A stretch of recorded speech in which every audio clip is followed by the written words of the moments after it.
All right. Need to fix one thing. I forgot to update my chat URL so chat shows up. Okay. Chat should start showing up now. How's it going, guys? Happy Friday.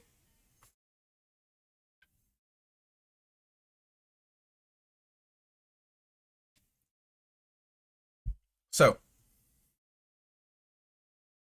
I won't say that I struggled to come up with an idea for the stream because I think I was dead set on spending my time perfecting my play of Pleiades, and every game you can kind of work on that. You do get better. So, I'm pretty happy to play the deck some more tonight. I think people enjoy watching it do its thing. It's a very unique fatigue deck, and I'd really never get tired of playing Pleiades. Deck is so much fun. I still haven't thought of any really fundamental changes.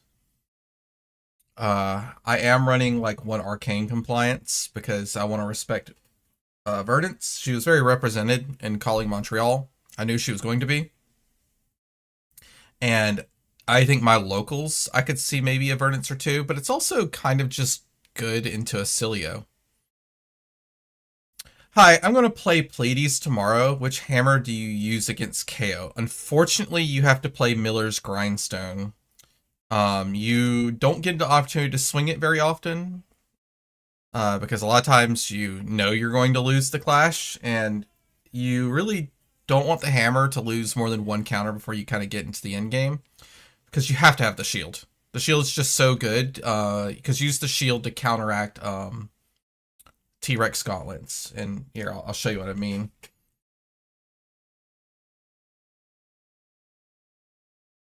All right, so if you don't have the shield, then every turn that they have an extra, I can't just put, every turn that they have an extra resource, they're going to use these gloves on you. And this is the easiest way for them to fatigue you, right? They kind of counteract all the +1s you're getting from toughness. They counteract the +1s you get from 4-block cards by just efficiently converting their resources. However, with Gloves of Tyrannical Rex, unless they have a way of using a 6-pitch before the turn even starts with Blood Rush Bellow, then they don't get to activate these, because when they do, it breaks the chain and gives you another chance to block with your shield. And if you have an extra resource floating, your shield is now getting an extra 2 points of block on the turn cycle. So your shield actually blocks for a full card.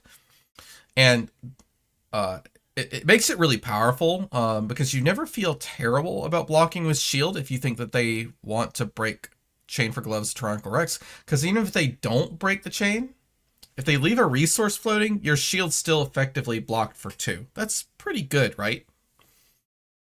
That's great fatigue math. And if they do break the chain, then they just get no value out of it. Okay. So I don't see a reason we can't just jump straight into games. I want to stream for about 3 hours tonight, and, that could lead into a very limited number of games. All right, I see. We could do an RKO. RKOs have a chance of showing up to my locals. I think this is probably heavily favored. See if they even stay. We're gonna bring in Sledge. We're really just trying to fatigue them. The extra bell isn't really needed against them, so I'll take it out. Load it up. All right, so we're fighting for the life lead here. And, oh man. So, okay, this is really straightforward. Funny enough, I'm going to swing with this tough smash up, because I just want to get a target for up on a pedestal into my graveyard immediately, just in case it matters. Alright, we eat 3 cards out of their deck. And if the game just gives us Pulverize, we'll play the Pulverize. We're not heaving anything. We're going to arsenal. Okay, so the game just said we don't get a blue. Sure.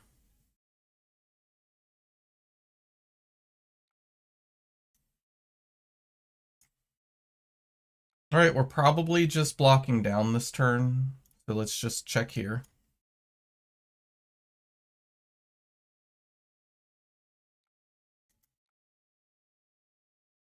All right. Do we want to... Nope. We'll just keep it. We gave them a toughness. It's okay, because we don't really plan on keeping our hand. They didn't run line crossers, notably.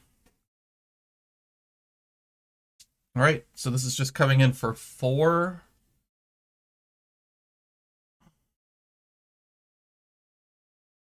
I think...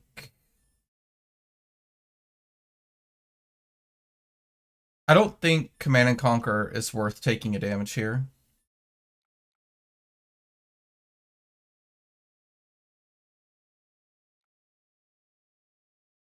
Let's see... Where is it?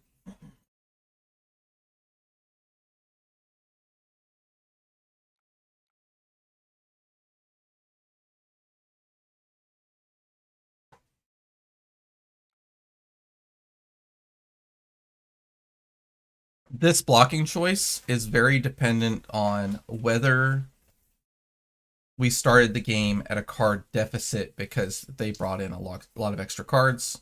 They didn't. Okay, at least we've got a yellow here. All right, Booze might let them play a Mocking Blow this turn. No, they are just wasting the booze. Okay.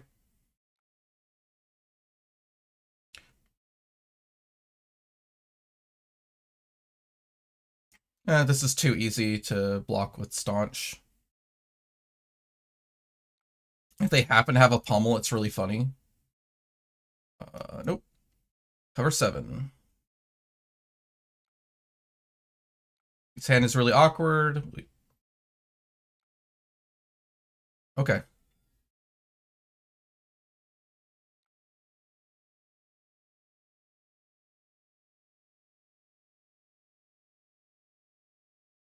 Having reactions in this next turn cycle will be really nice because they are going to be very resource flush.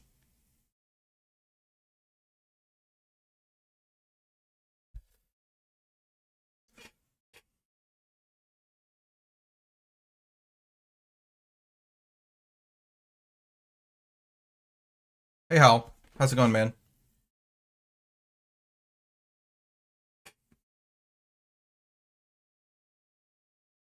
All right, come on, dude. Is it on me? There we go.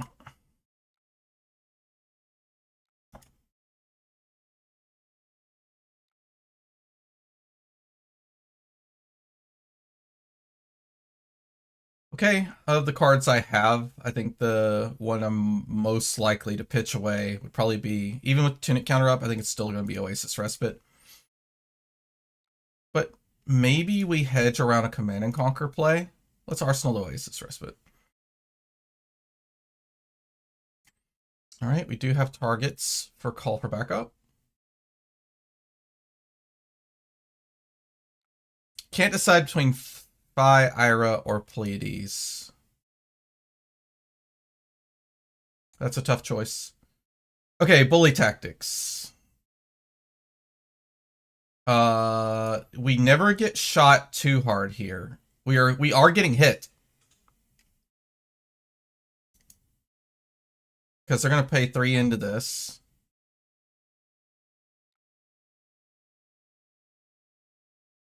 Yep. And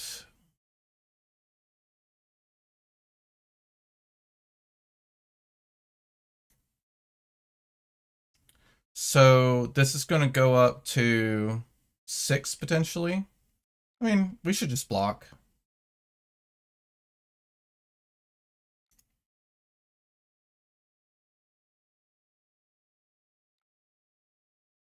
Okay. Now if they try to Mocking Blow, we absolutely... Oh.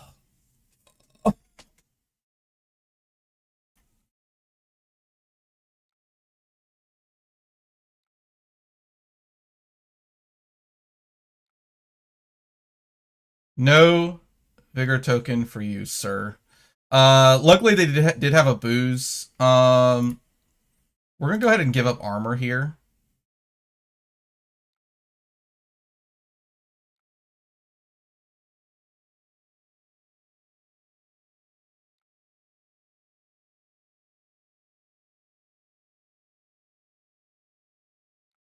All right, I just want this card on my deck. It's 56. We're like ahead on several cards. We don't need this card. I'd rather just convert it to 7 damage right now. And it's just one more than 6, right? They're gonna have to either give us armor here or go to the life deficit, or D-react, or go to the life deficit. So how, like, do you know your local meta? Some pre-birthday cake. Are you a March baby too?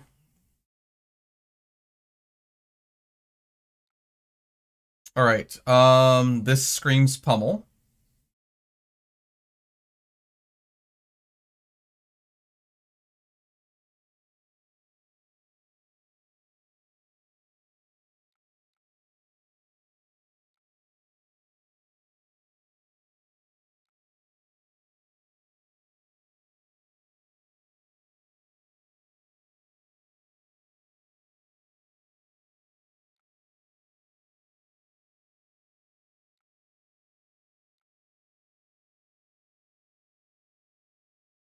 We'll play around pummel. Damn. We don't get to blow up their aura. Uh, oh, we misordered our triggers. Oh well.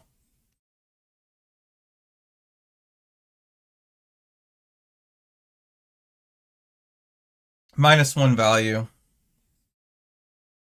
Not a big deal.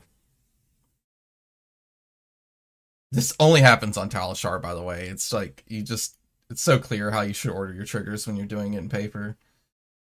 Unfortunate. We definitely want to blow up booze, but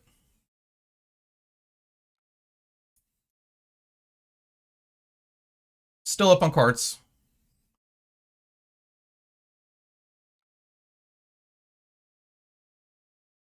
Okay.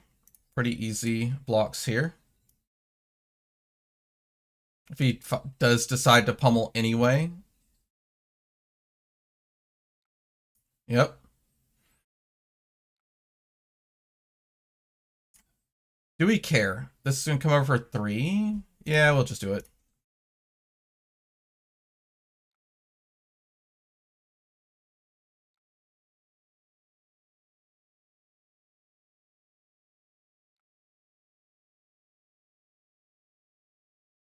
Because now we're asking a really hard question. If we throw this 6 at him, he has to convert a 2-card hand into a lot of value in order to try to start bringing this life deficit back.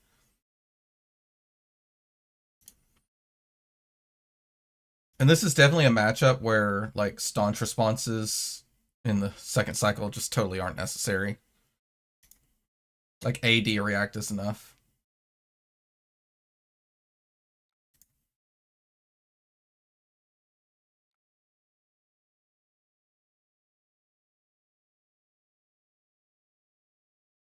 I know my meta, but the issue is a lot of people have multiple decks that they could bring instead of just one. Yeah, okay. If you're gonna play into a completely open field, I'm gonna always say Pleiades is the best. But as long as you're happy with your knowledge into the complete open field. Okay.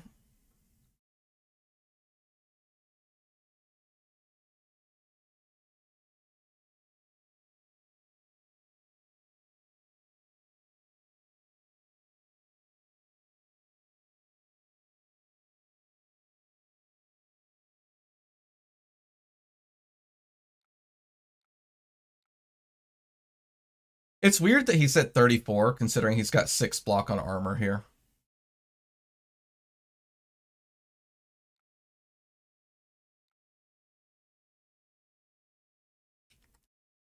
All right, show me something that matters. Vipox, huh?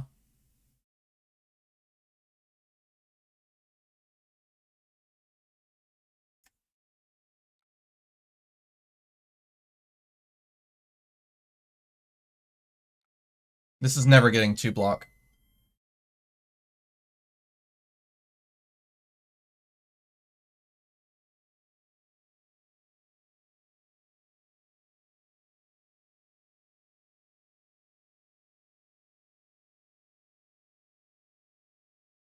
You think he has nip at the heels? No. And this is why Vipox is bad, by the way. We asked the question again.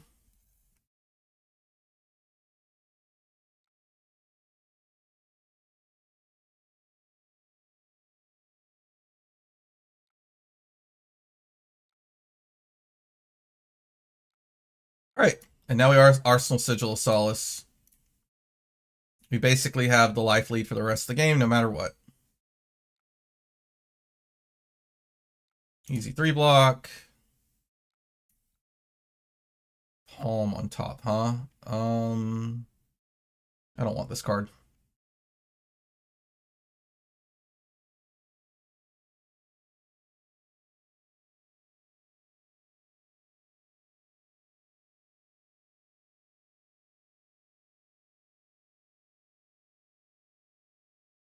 Man, I love musicals. Dear Evan Haddison's so good. By the way, if you guys want to join my Spotify jam session and make me listen to your music, there's a QR code at the top, but I could also give people the link in chat.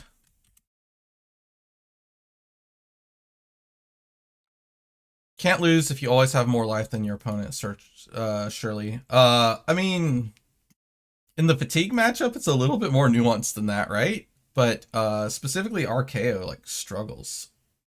Ooh, he's trying to be a meanie McMeanie face here.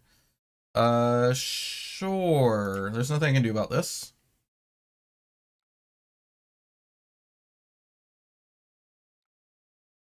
Wait, that's it? That's it? That's what you're doing? I'm sad a warrior player in an area with multiple wizards and Fatigues. Okay, Big Chillings, do you want to know what you should do to beat Pleiades as a warrior? What warrior you're playing? I mean, I'm here to provide content. If that content is to hedge your best bet against Pleiades, I don't mind helping. Depending on the warrior you choose, though, it might be like, sorry. All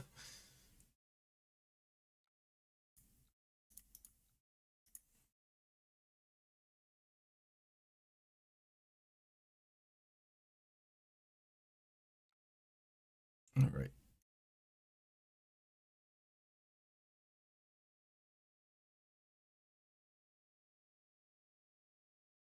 I don't think warriors are specifically unfavored into wizards, though, especially Dawnblade Dory.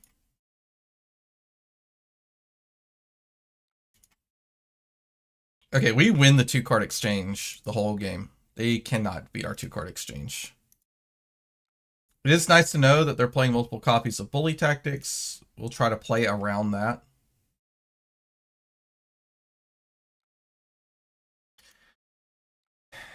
I do not think that the Pleiades matchup is winnable for Kasai if the Pleiades plays correctly. I do think you can win with Dory if you play correctly. We'll keep the dig in.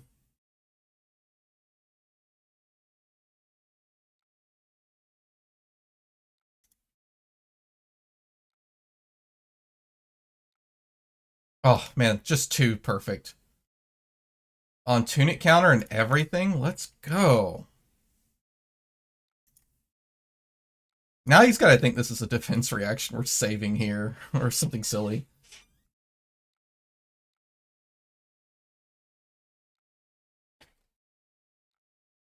So as Kasai, the math is very rough for you, but I will tell you how you can win if you were going to win as Kasai.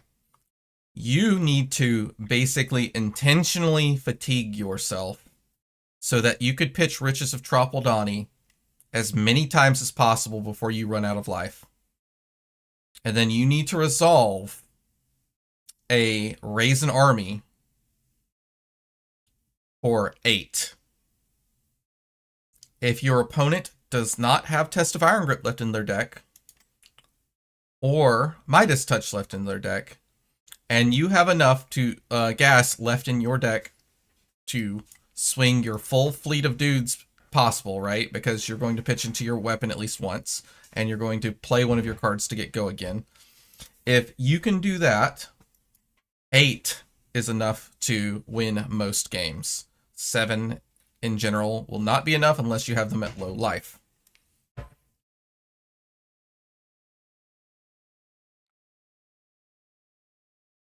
Bro, I had a Sigil of Solace, Randall. Like,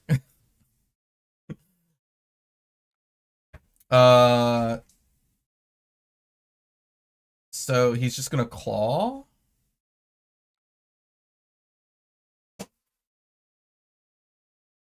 Do you have any tips into Phi and Katsu as Pleiades? I do not want to put 2 Tests of Iron Grips together, so we're just gonna let that go.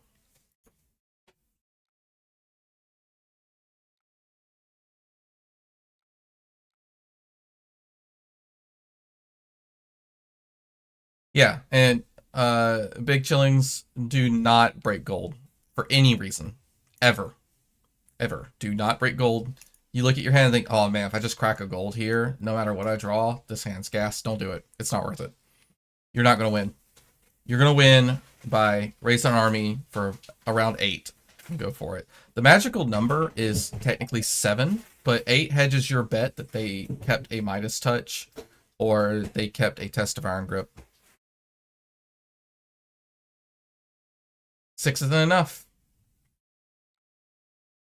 At 6, you have to have them below 30 to kill them.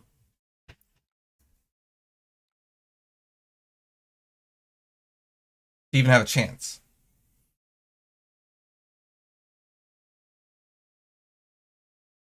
Don't you need to also, as Pleiades, not tick up Tunic? I would not tick up Tunic against Kasai. That is correct. Alright, they are rolling scabs, and we are going to block with Test of Iron Grip, and if we miss, we will just discard Sigil of Solace. They likely have a 3-cost or a 2-cost coming in after this claw. If we win the Test of Iron Grip, it just shuts their turn down on the spot.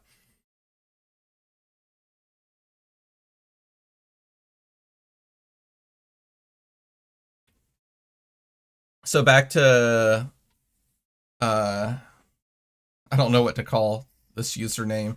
TCHECG. I'll call you Chegs. So back to Cheg's question. Do I have any tips into Phi and Katsu? Those are extremely different matchups. I could go into them individually.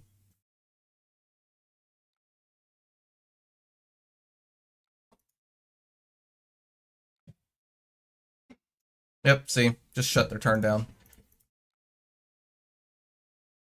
They even knew we had a Test of Iron Grip. It's funny that they even risked boots. So Phi is strictly a fatigue matchup. You're keeping your life total high, and but you do want to go below them so that you can use By the Book to counter R the Phoenix War. That's it. That's the whole strategy. You're trying to run them out of cards.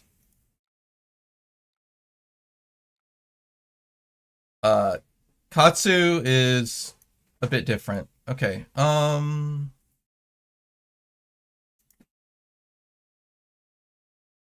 mean, this is just a block 7 angle, right?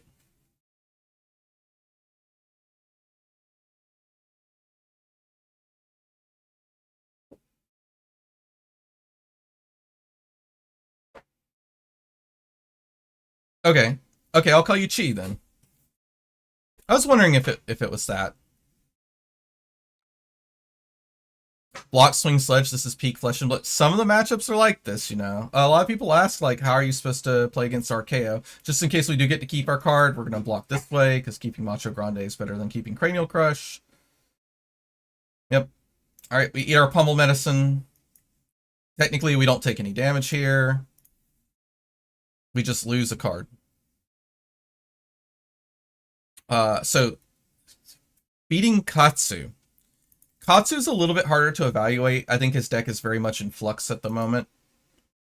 But in general, I think you're just running them out of threats. They only have so many, and if they ever give you space to swing Sledge and you hit like one of their power cards, like that they need in the deck, they can't risk having them in the graveyard. Like hitting a Bonds, for example.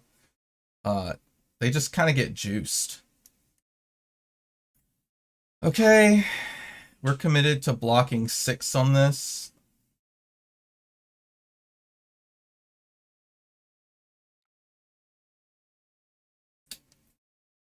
We don't have a clean way to block 6, unfortunately. Other than giving them these, and that's just bad. So the cleanest block is probably...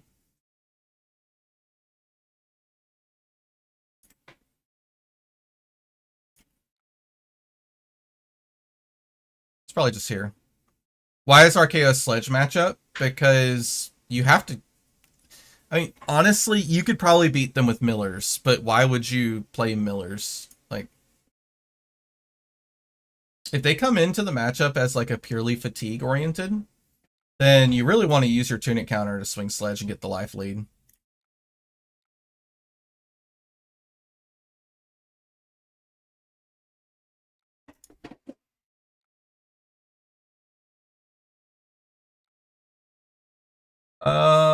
Okay, we'll take 3 here.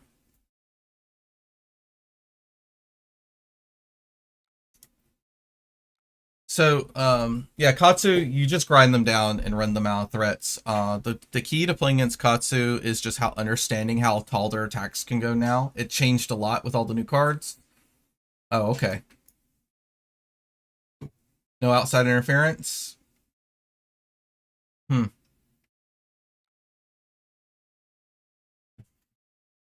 And for Dory, playing into Pleiades, Jagged Edge is quite good. You want to use your Jagged Edges to sniff out Oasis Respites.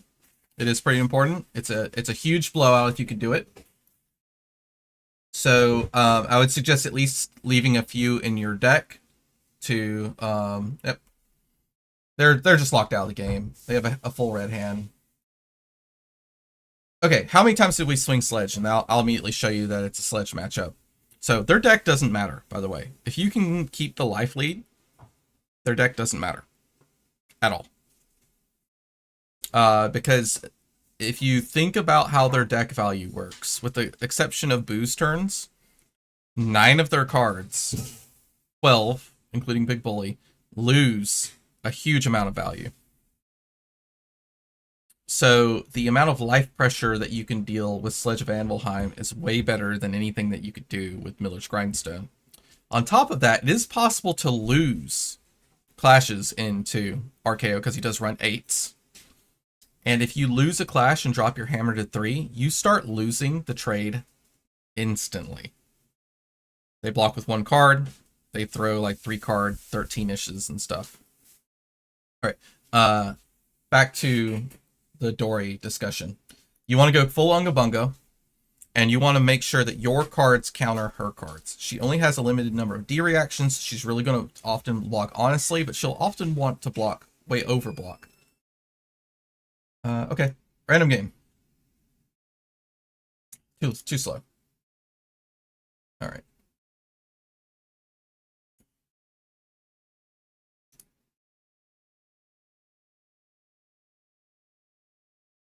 Creating new games has not been working for me recently. Oh, is it going to let me do it? Nope. I don't know what's wrong with my Talishar, but it doesn't not want to let me create new games. I wonder if the selected deck is just broken.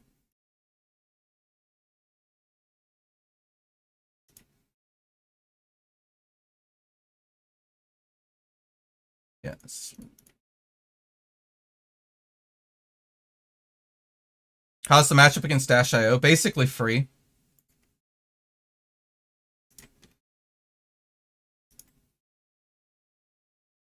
Ooh, cool. Mario's fun. All right, go first. Go click our Mario button.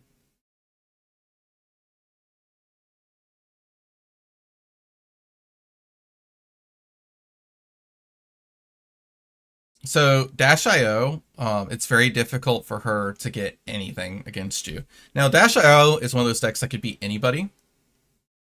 So it's not guaranteed that you're going to win.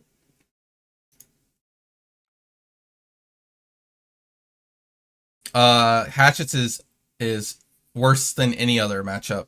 Are you on 3 by the books? Nope, just 2. The card is kind of bricky, even though it's powerful, so we're only on 2. Ooh, this hand is questionable. We're just gonna throw the hammer.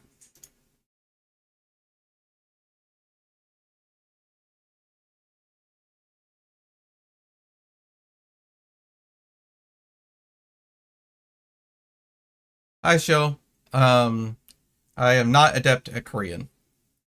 So if you don't mind translating to English, I'll try to answer your question. I do see a question mark at the end there. Which card should I bring in for the Vinnset matchup? You should play a little leaner. Oh, they're risking it. Ugh, we lost. Okay, whatever. We could lose one, it's not a big deal. You do want to play a little bit leaner because I think the Vinnset strategy right now is you want to throw the biggest number at them every single turn. Okay. Oh, so they're just going tall for 9?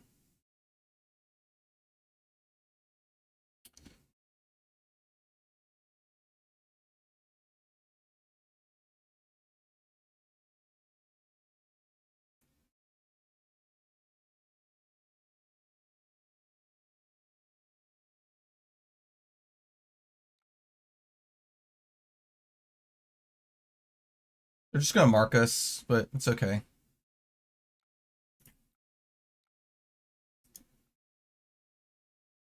They know we have the staunch. We'll just go ahead and give it to them. Wait, they're not going to flick? All right, I'm in.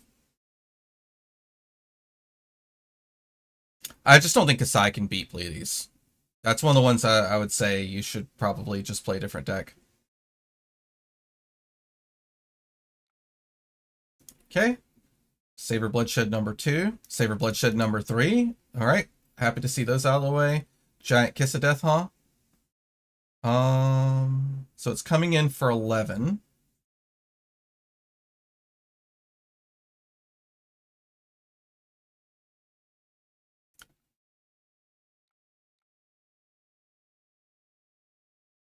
So we ordered this so that we could pitch into the shield first.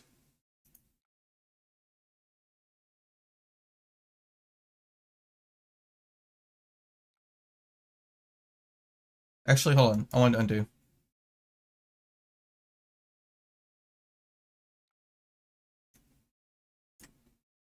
It's 11, right? So here, here, here, here, here. That way the flick doesn't get us.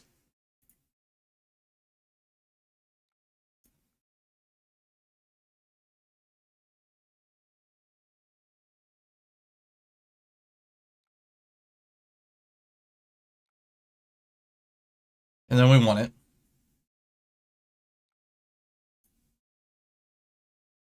All right, we know they have a take up the mantle in their next hand. So we are getting kind of sauced by take up the mantle. Potentially, we did keep a D-react. Bianco, no, you just don't take up Tunic.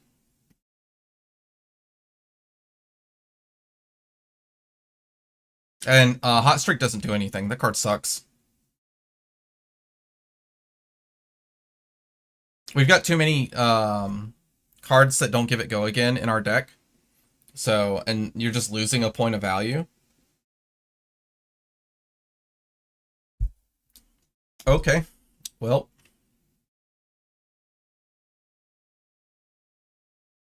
Yep. Average game of someone who just throws all their stuff. Looking for the best deck in the format. Do we qualify? Wait, your opponent's disconnected.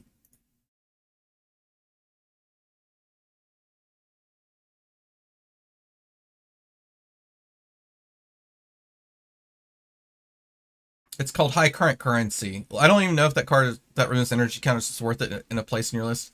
I mean, if it's not good in Kasai, who's it good into? Ooh. Alright, let's try Katsu. I don't think I have a button for him yet. So Katsu is the normal armor suite. And then I think... Okay, never mind. I'm not going to bully a Kasai. Alright, we'll make a lobby. If it'll let me. Alright, cool. If it's not good into Kasai, who's it good into? Because Kasai actually can end the game, end the turn with an extra action point. Alright, Acilio.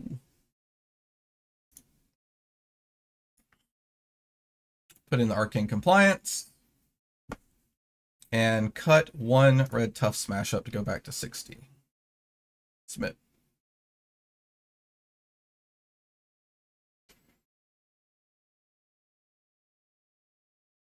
Is my list shareable? Sure. I have to remove the buttons, but I don't mind you having the 80.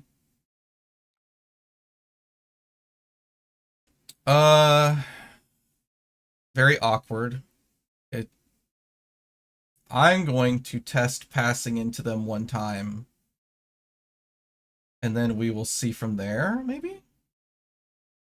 Actually, we'll swing the hammer once. This is usually bad, but our hand is so crappy. If they want to just keep passing, that's just where we're going to be.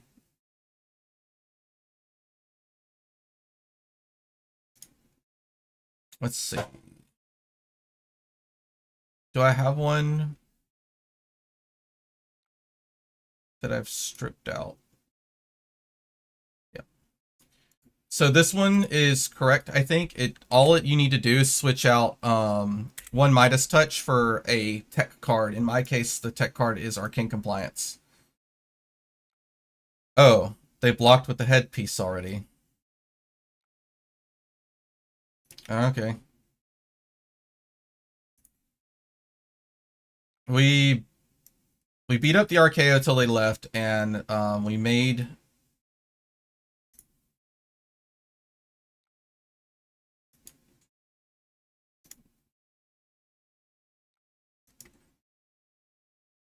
we made the Mario we played against kind of mad.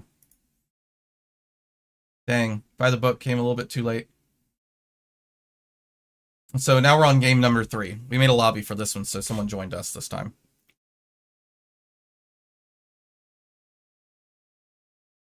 Oh, sure.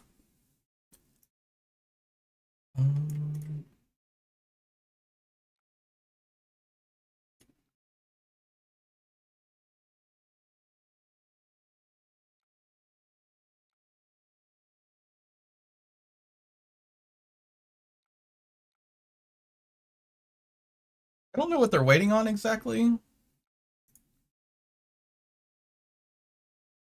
But I don't really... Ooh, there we go. I don't really want to do anything. I wonder if they've got a wobble in their arsenal.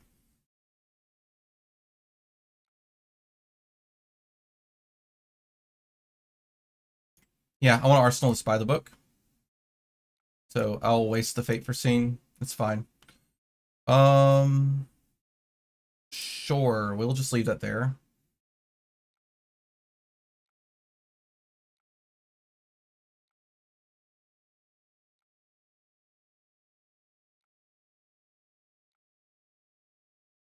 Oh, it was Mind Warp. Okay.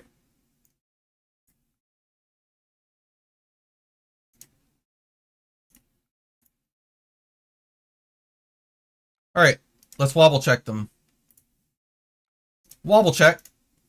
It either has to be the card you just drew or one of the 4 in your hand. No wobble. And we arsenal By the Book. Game is probably over.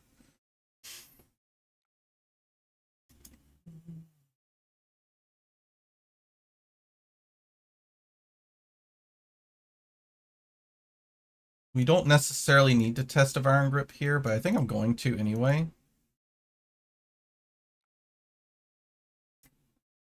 Ah, easy. What do you think are the best 3 decks in the format? Mario, Acilio, and then it depends on the meta after those 2.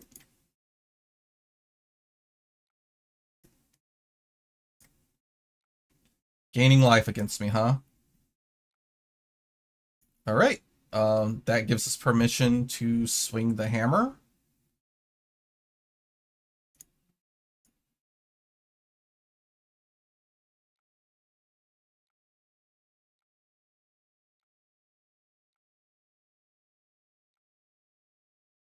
Okay. Ate a Sigil Lightning out of their deck. It's pretty good.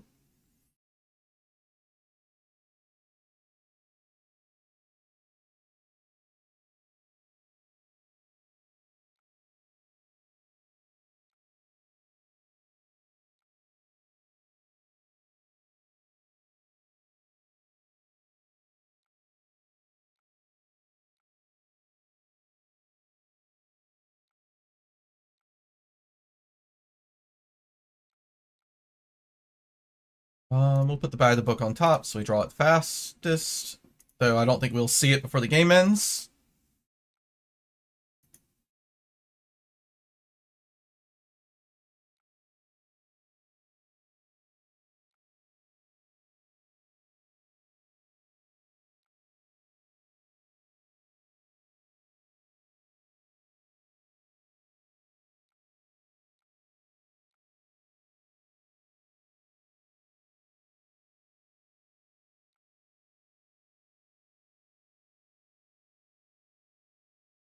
They can have a card. I don't care.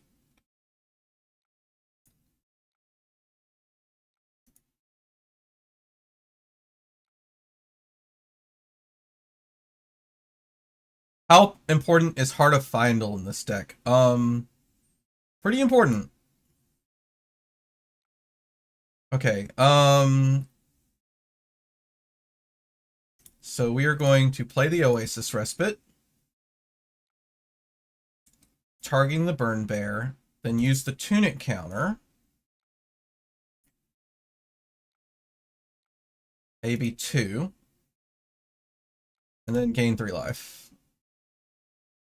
And we are exactly where we were when the turn started. That is really funny. Okay, so Heart of Findle, if you don't have Heart of Findle in your deck, there are some endgame loops you just lose to. So as long as you don't run into any of those endgame loops, you're fine. So, for example, you cannot lose to Kodachis if you have a Heart of Findle. With an exception, Ira does chip you 1 damage every turn cycle. You cannot lose, same thing, Syndra's only chips you 1 every turn cycle. And there's just several other types of anything that hits you for like any endgame loop, you've reduced its efficacy by 1 every single turn. Okay. So we can't really play around Channel Lightning Valley this turn without giving up armor for no reason. I don't think we bother.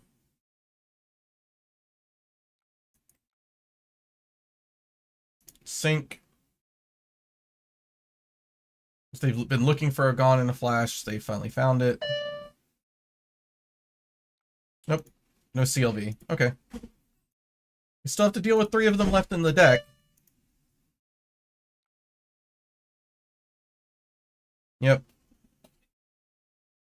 They are coming over our shields a little bit here.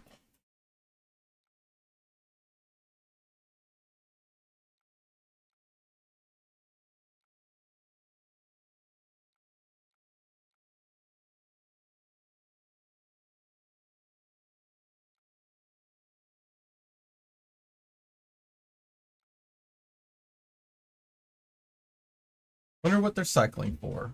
Like, there's no way that they're going to have a big turn here. They can't. Easy blocks here. Dang, that is unfortunate. How do we make this work?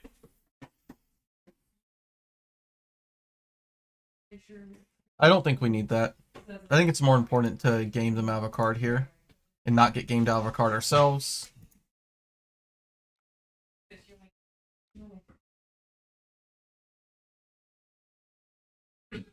This takes them off an arsenal if it hits.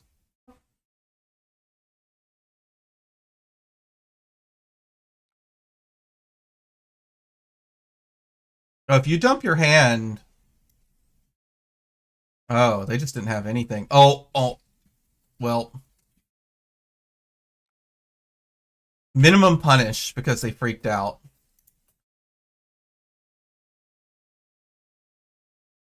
What is the worst matchup? Gravy, probably still. I think a dedicated stack of Vinnset can be pretty bad. And I think a absolute pile of 72 cards that are all wide and aggressive from either Syndra or Fi is very difficult to win. Alright, so they do have CLV.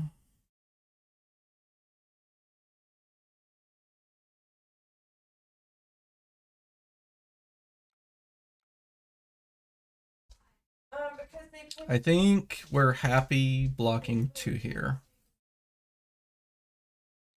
Or blocking with 2 plus hat.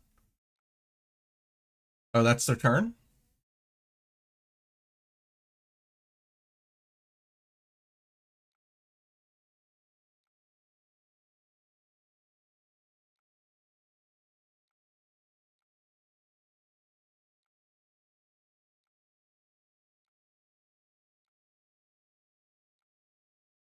Alright. They don't have a hat. So, I think this is Sigil of Brilliance, though, right? No, it's not. Sigil of Brilliance is gone. Or they put it back in the deck.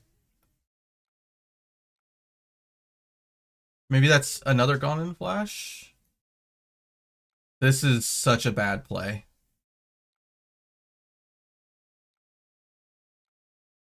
How's the Huntsman matchup? Seems weird. Very skill-based, and actually one of my one of the matchups I really enjoy.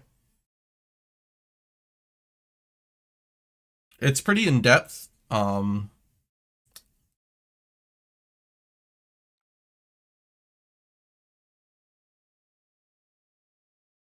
We still have quite a few auras we could see. Oh.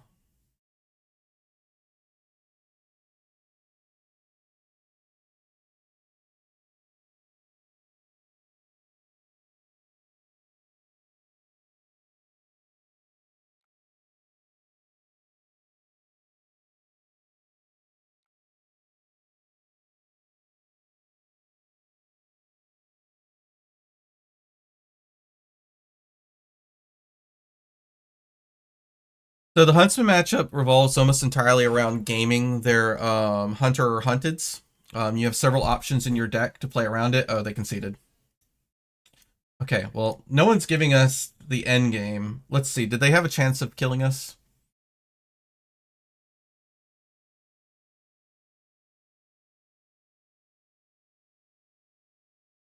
I think just breaking their hat that early was just such a throw.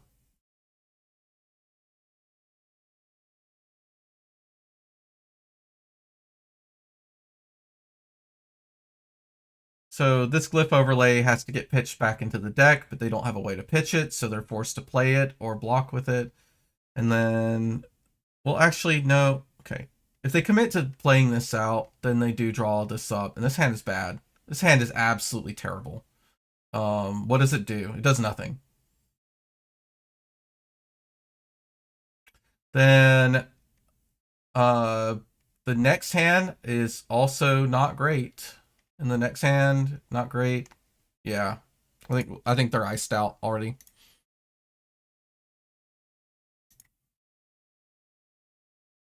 Let's play the Dash IO.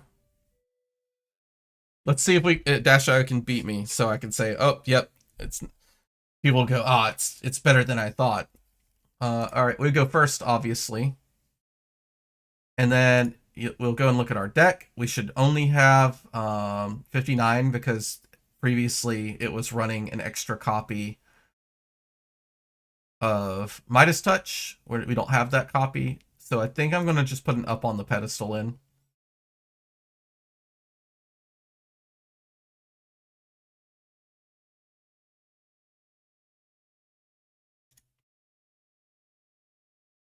I waffle between liking a 2-block and a gain 3 life. I'm gonna go with two 2-blocks.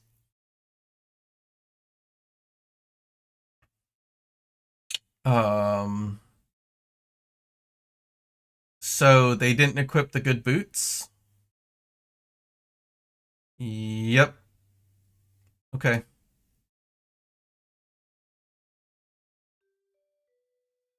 All right. Sledge matchup. Jarl. Deck. Deck looks good.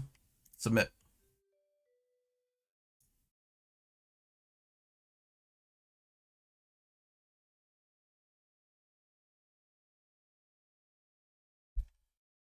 TV seems better. No. The matchup revolves around hitting your test of iron grips. So no, I would say TVC doesn't really matter.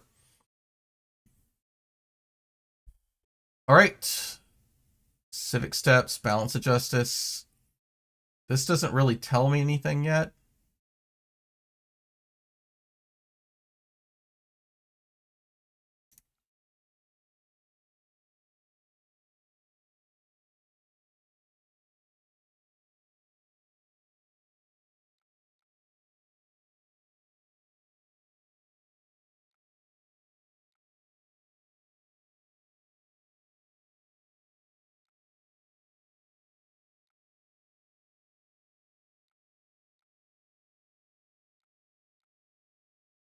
All right. Arsenal Command and Conquer.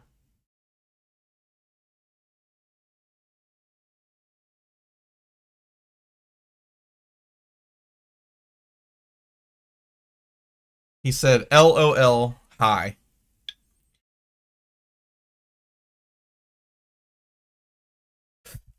So he loaded 65 cards into us.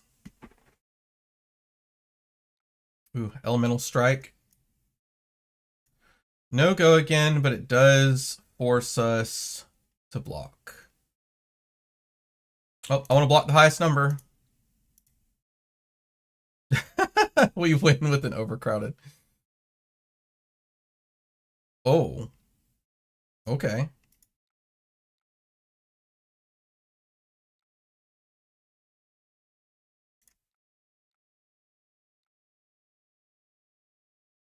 I want to pressure with the Command and Conquer on another turn, I think. Especially considering we kept our entire hand, basically, because of the Dominate.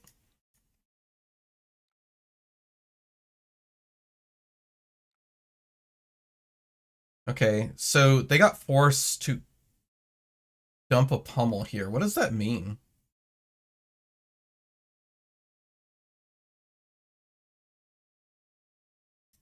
I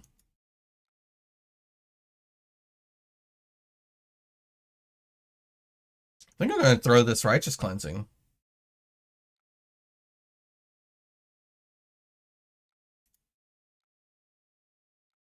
This Righteous Cleansing could incentivize an armor block, which in turn could make Command and Conquer more lethal.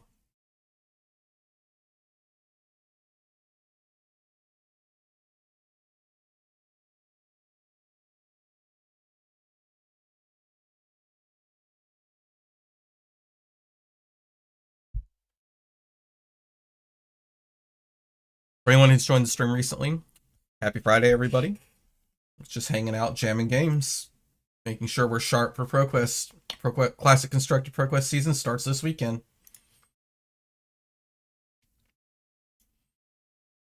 Tunic Hammer. Okay. We did not get the block we wanted.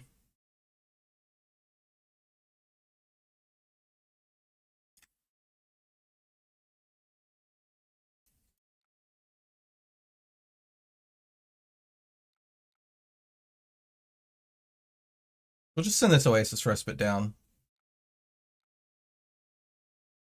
Unfortunate. Do we want to sync by the book? No, that's fine.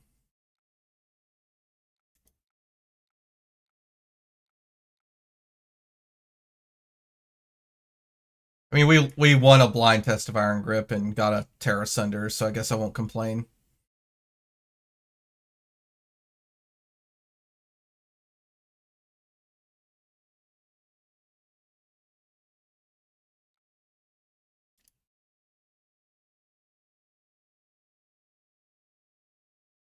All right, let's see if we get punished for not keeping that Oasis Respite.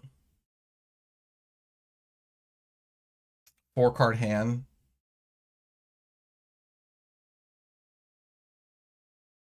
I should just play this Command and Conquer like no matter what, and soon. Like probably the Oasis Respite was the correct time to do it. Oh no, maybe this will be it. So we're going to block 3.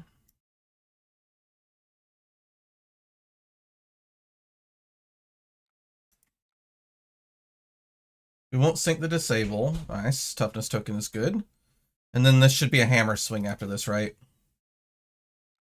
Oh, Command Conquer, sure. Same thing. So a little bit punished because now our Command and Conquer swings for nothing. So we're just going to make a bunch of toughness tokens.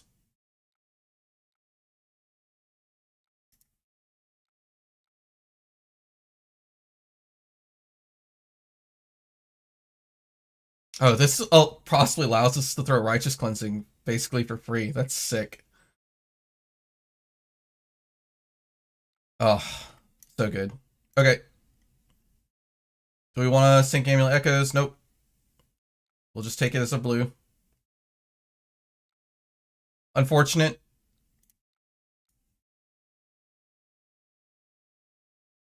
For a fatigue deck, this is winning pretty fast. What? Bro, I think we have like over 20 turns left in this game.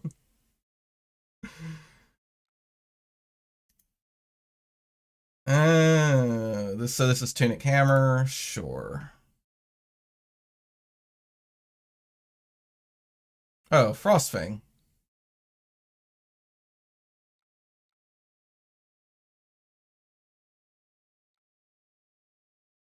Bro. I really want to stop losing these clashes. I'm losing so much value.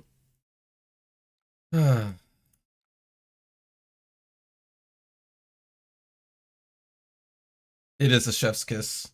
And that's the only reason we're winning the fatigue matchup right now is because the 2 Righteous Cleansings we threw. They were pretty impactful.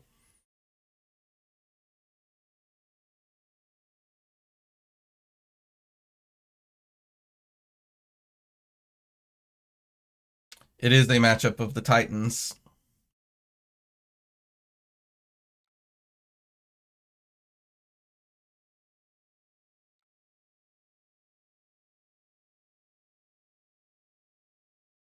Okay. We get a nice, super clean block here.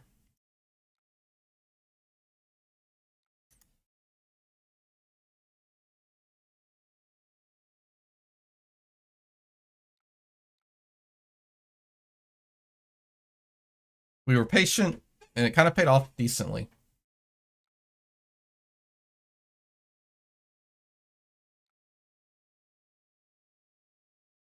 All right, we finally found our Pulverize.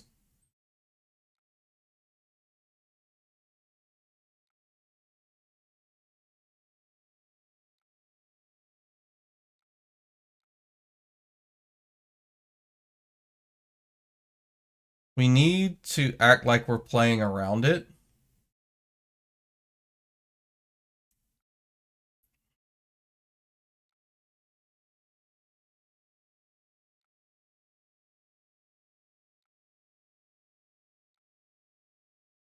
Well, yeah, that's nice to know. If he doesn't pummel here, we know we have it later. We will not sink the Macho. Is this list on Metafy? There's just a 1-card difference between the Metafy list. It's just the one Midas Touch out to put in 1 Arcane Compliance.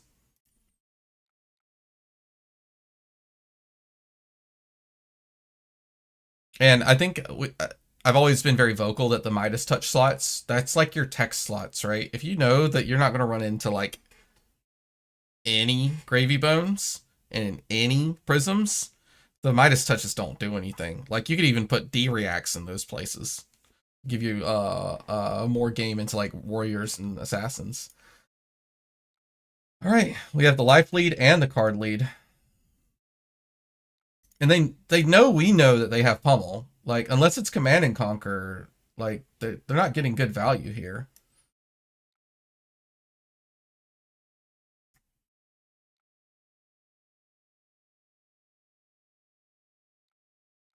All right, we'll guarantee that we win the tough smash up.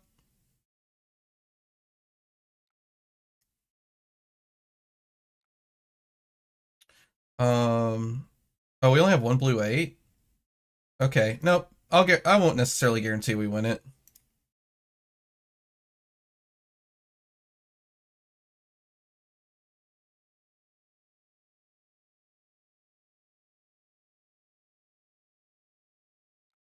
If they want to commit the pummel here, it's all good. Nope.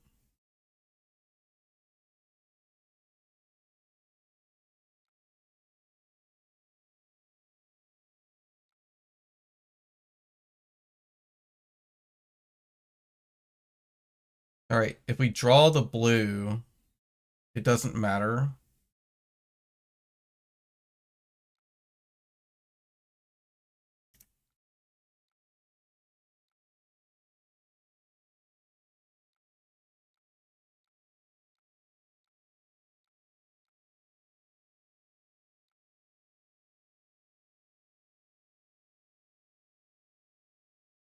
Did they? Oh, did they forget Arsenal?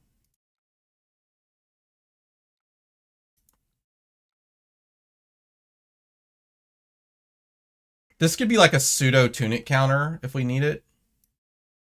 It also baits their third Command and Conquer, or oh, that's only one. Okay. All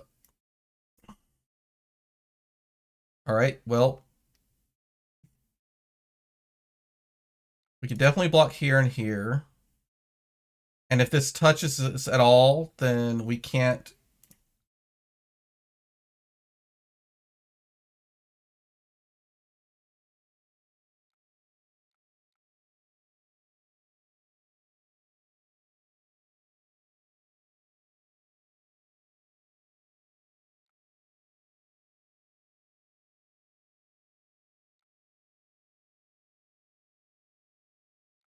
Okay, we know we can't use this to draw a card.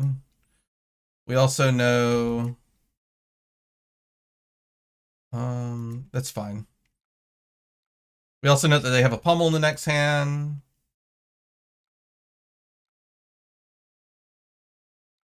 It's unfortunate that wasn't blue. If that was blue, then we could just play it out and swing the hammer.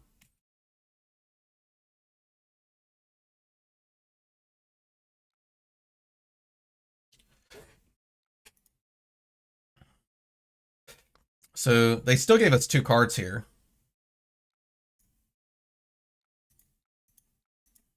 So this is probably...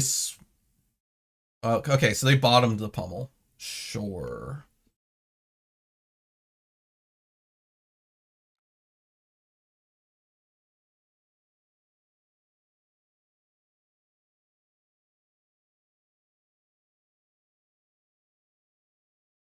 I think I block 4 here and consider this just a 3 block.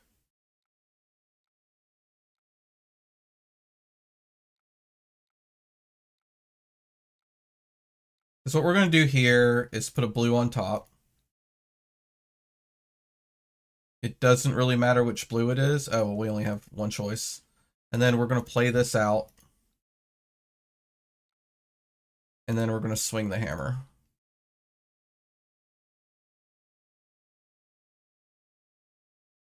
I just played Damien. I was playing Gravy. How do I play this matchup? It feels cursed.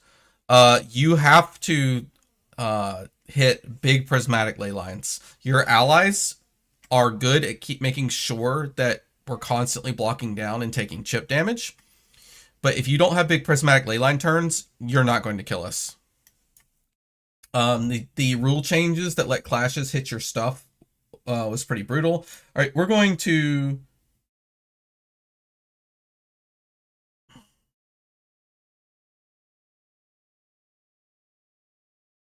Just in case it's an E-strike turn, I'm going to do it like this.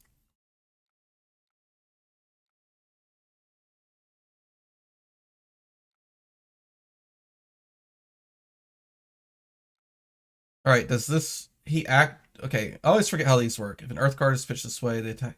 Okay, so it just has +2. All right, so Keck W.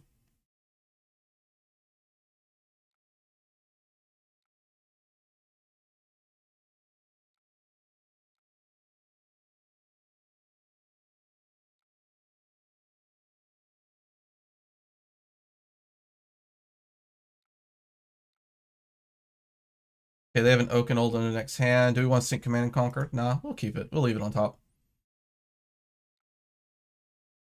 Help you understand how it plays. So you need to you're like obviously what are your big prismatic turns look like? It's usually going to be some blue attack, play an ally, conquer the high seas into the ally attack. That makes the prismatic ley line come in for the full 6, makes everything very difficult to block. It also demands them to give up their arsenal unless it's a defense reaction, which we usually don't arsenal anything but defense reactions anyway. This hand is kind of... Actually, this hand's kind of lit.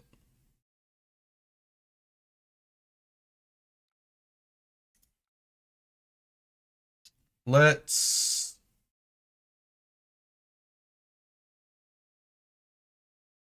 Let's just get a blue back. And then you're supposed to be using Scuba to get the prismatic ley lines back, right?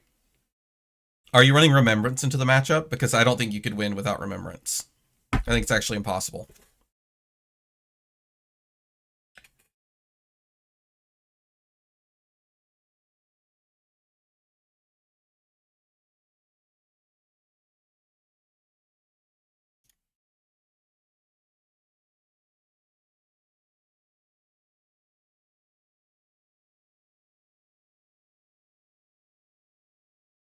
Yeah. So your Remembrances, if you're only running one, you want to save it for when they kill Humperdinck, so you can put Humperdinck back into the deck. You want your Scubas to put Prismatic Ley Lines back in the deck. In fact, you shouldn't even play a Scuba out onto the board if there's not a Prismatic for you to target and put it back into your deck. We'll just keep putting tough smash ups back.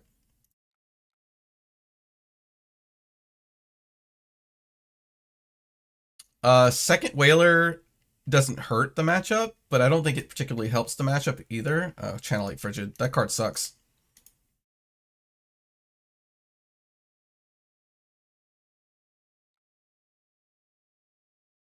Are they going to Oakenold? Is this Icequake Oakenold? Oh. Okay, so they're going to Arsenal the Oakenold. Sure. Okay, their hand just sucked. I see, I see. Can we get a Frostbite if they hit us?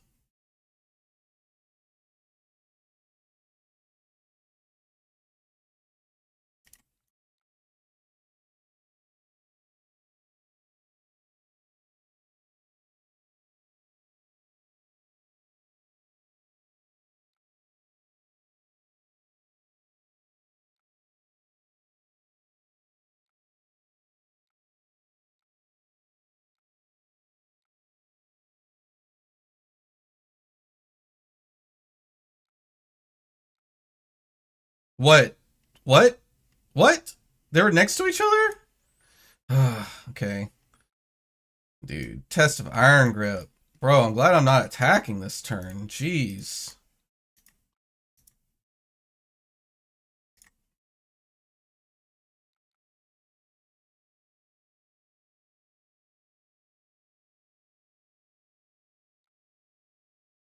Yeah, but I need the tunic to swing the hammer. Like, it was resource perfect. If you're resource shy, then yes, you could use the one resource.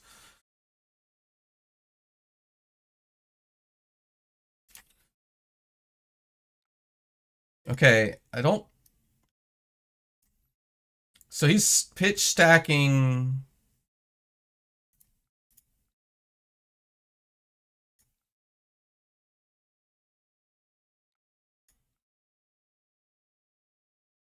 Alright, well, we barely beat it.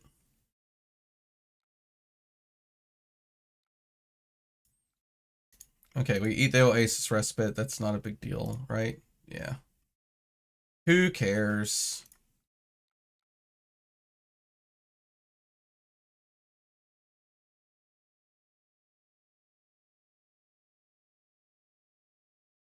He had a Frostquake, so we'd have a Frostbite. We'd need 5 pitch in order to swing the hammer.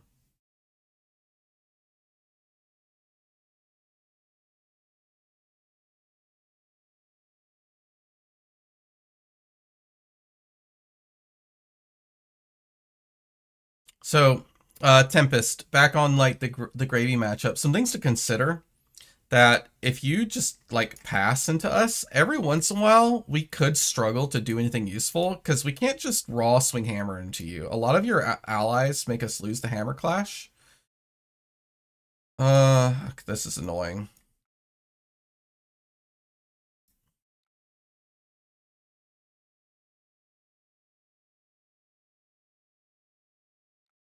That's a good command and conquer. It's unfortunate. I knew we were going to hit this staunch soon. Oh, we were supposed to Oasis Respite, or sorry, Sigil of Solace earlier. All right. I think that's all the command and conquers. So all our D-reacts are safe. How's the Valda matchup recently? This one's it's really skill intensive. I really should write an article guide, but I actually don't know if I'm good enough at the matchup to write a confident guide. I think you're generally favored into most Valdas. Okay.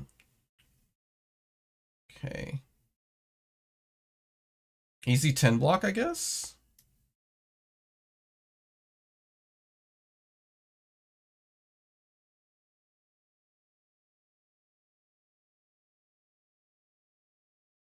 There's a 0% chance you lose from this position, right? I haven't seen Remembrance, right? If he's not running any Remembrance, I don't think he can beat us.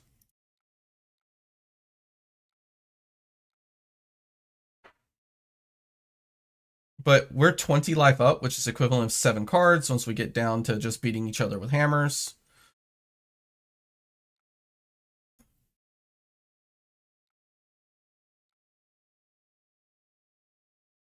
Um,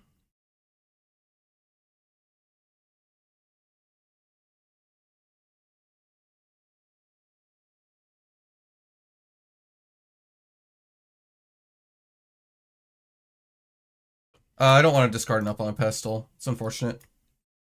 I would have loved if it would have been any other card. We should have pitched.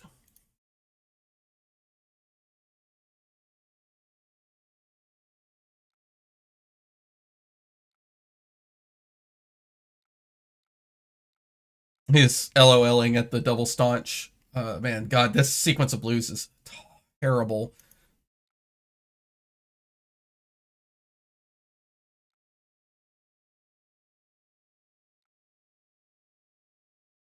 How hard is the Guardian versus Guardian matchup? Easy until you get to like turn 17 or so, and then it starts getting tricky.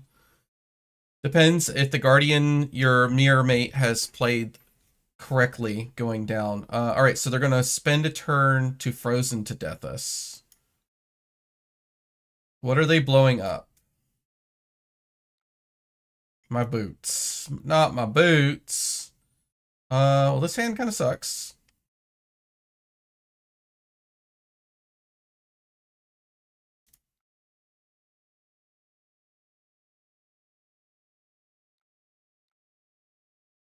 Just swing 6.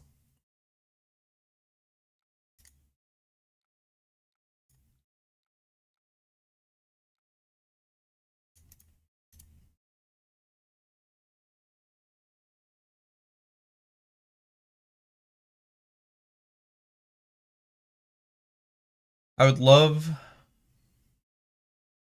Okay, so our overcrowded null blocks for more. No, we don't need value. Look at our life total. Value means nothing.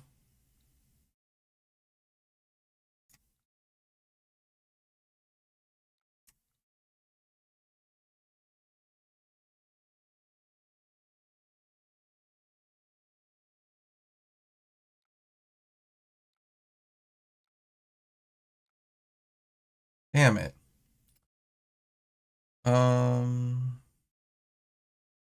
No.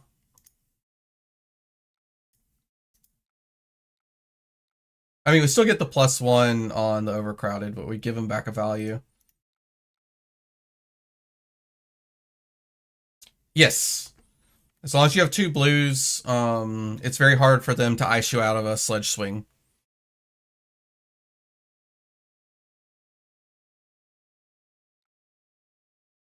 I don't think we can lose from here, even if they dominate like 6 Oaken Olds.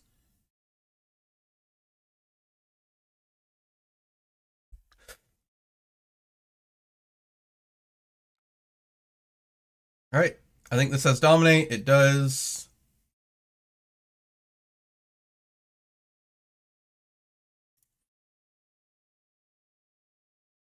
Yep, we could block with a macho here.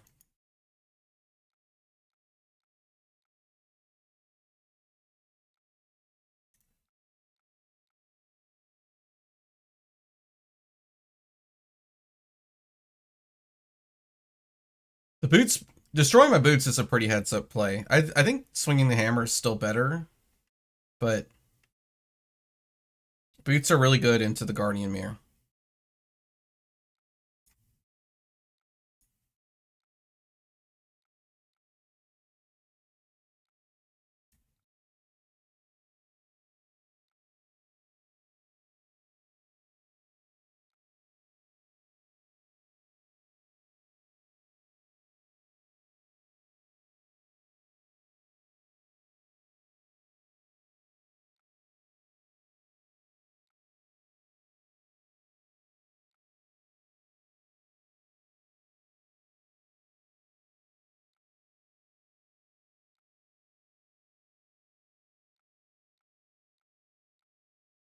Winter's Bite does nothing in this matchup, by the way.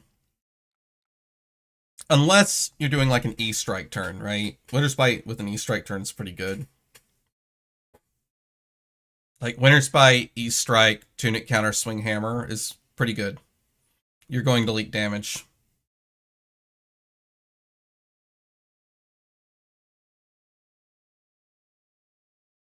Yes, I'm going to be at a peak ProQuest in Atlanta on Sunday.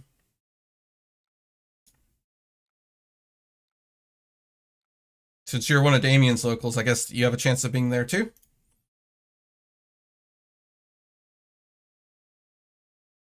If he only swings hammer at me, I'm throwing this pulverize into his face. Nar. If it's vanilla Oakenold, I'm also throwing a hammer into his face. It is not vanilla Oakenold.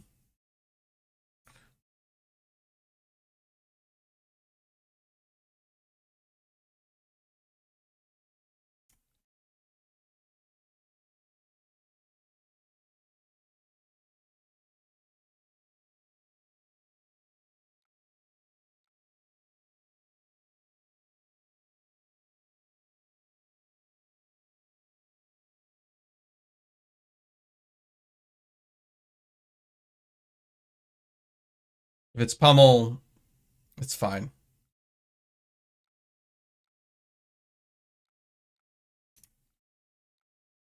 We'll eat our Oakenold tax and then swing this here hammer. Yeah, just have musical stuff playing right now.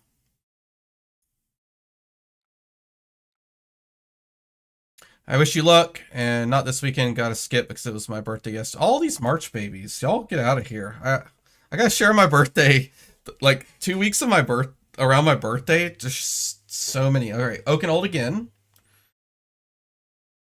Um, there's no punish for doing this exact same thing we did last turn.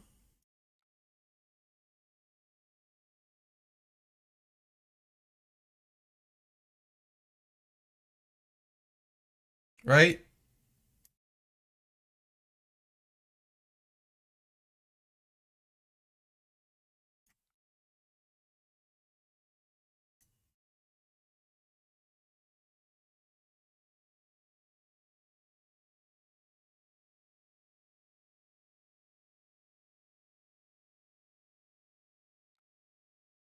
Okay, so we are getting pummeled.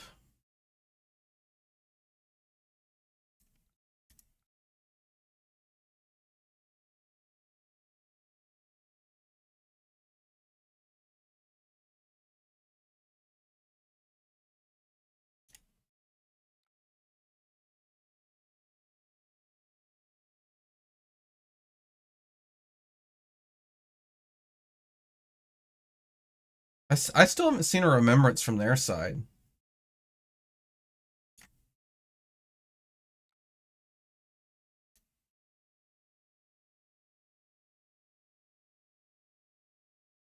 I'll just keep the Oasis Respite.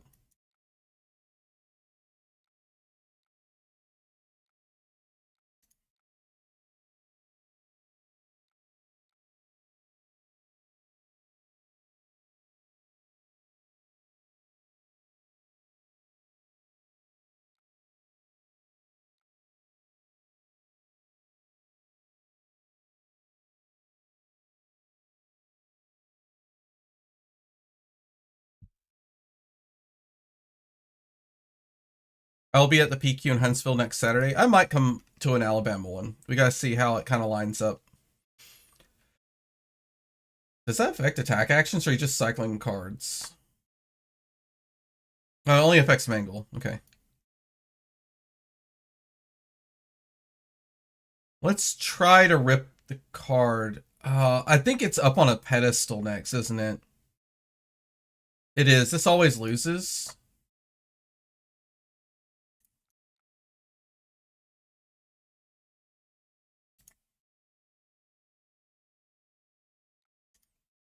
Oh no, we played Remembrance. Ugh.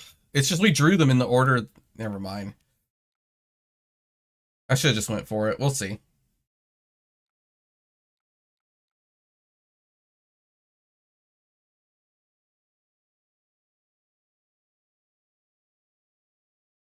Is this Gentleman's Guide? What is this? Oh, it's Beetlejuice.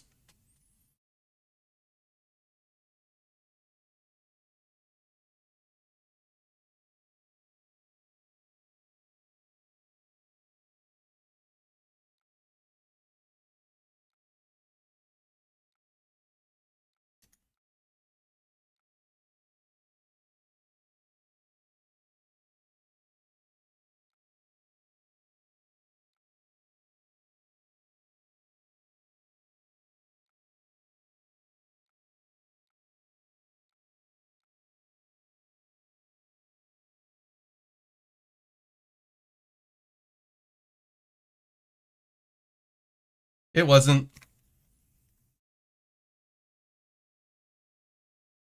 It's just weird that we drew two of the cards in a row.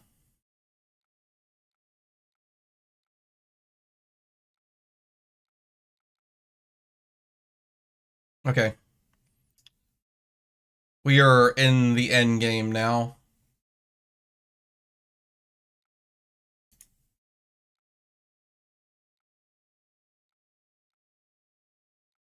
They have messed up by not giving us civic steps earlier, by the way. We were probably going to get a chance to swing Sledge twice.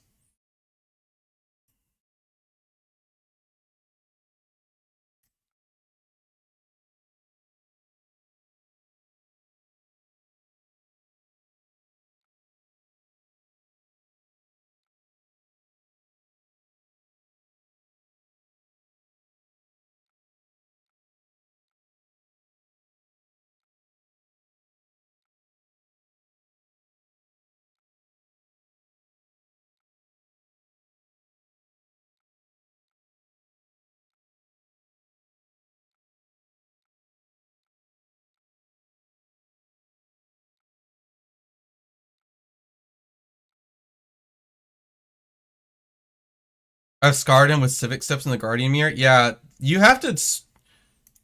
Yeah, read this text, bro. That's not once per turn.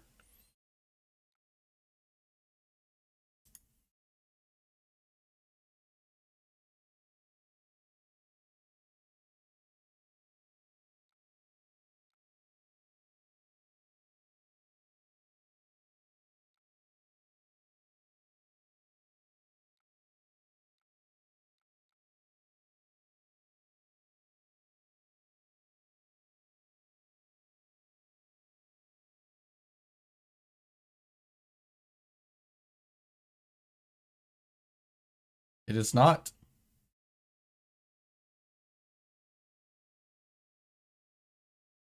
It is very weird that they made it where you could swing it as many times as you have action points.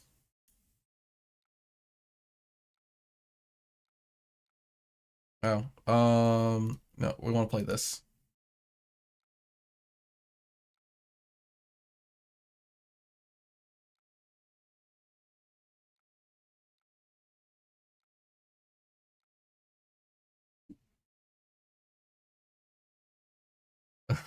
It's so brutal.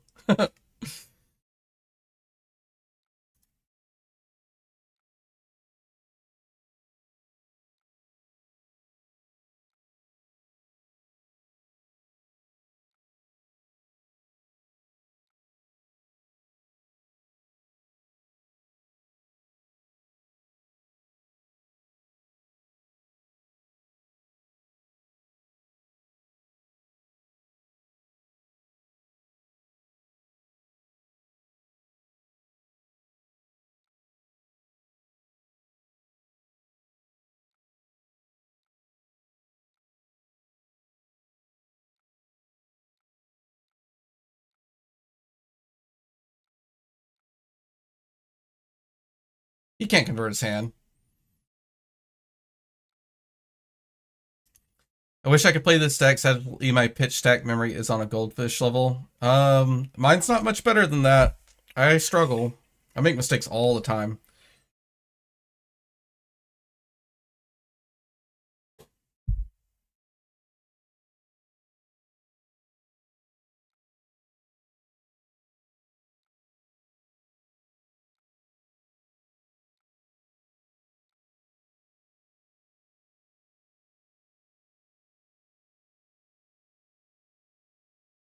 We get to go sledge into hostile encroachment. That's sick.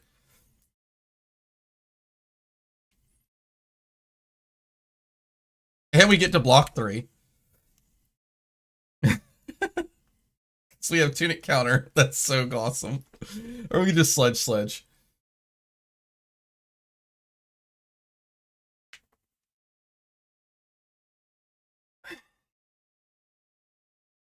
All right, what was left in our deck? Just a bunch of blues. And yeah.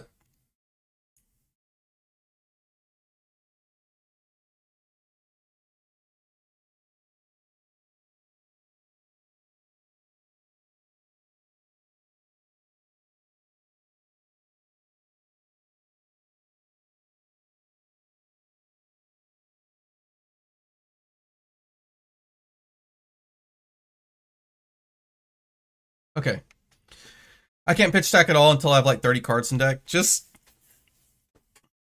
okay, if you look at your discard, you can kind of keep an idea of the cards that you pitched, right? Hey, Damien. All right.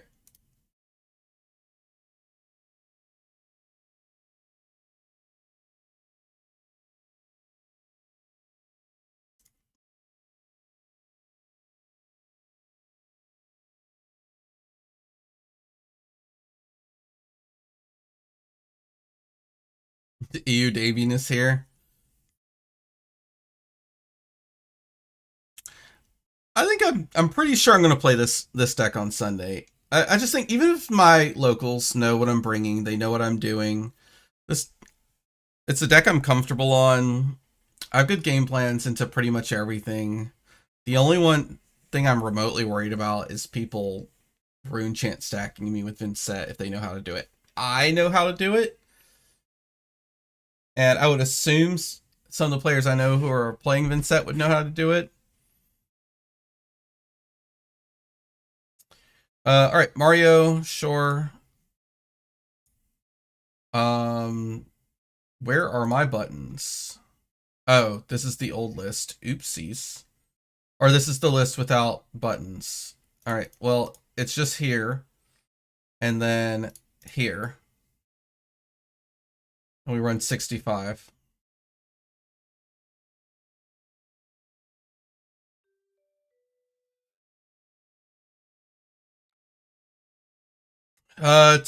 It depends on the matchup. Oh, well.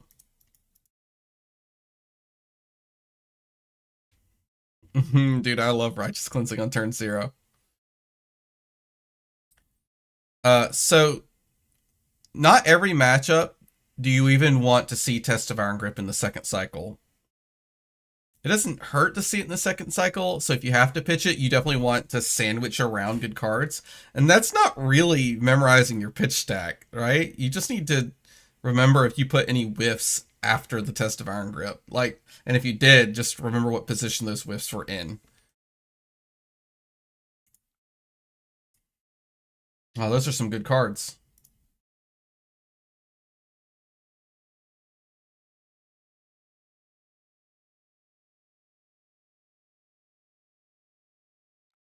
All right, we're opening up with a Savor Bloodshed. Oh.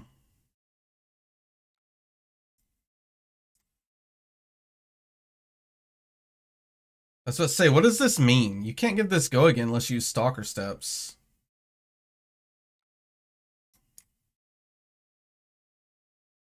Bro. We're just completely undoing.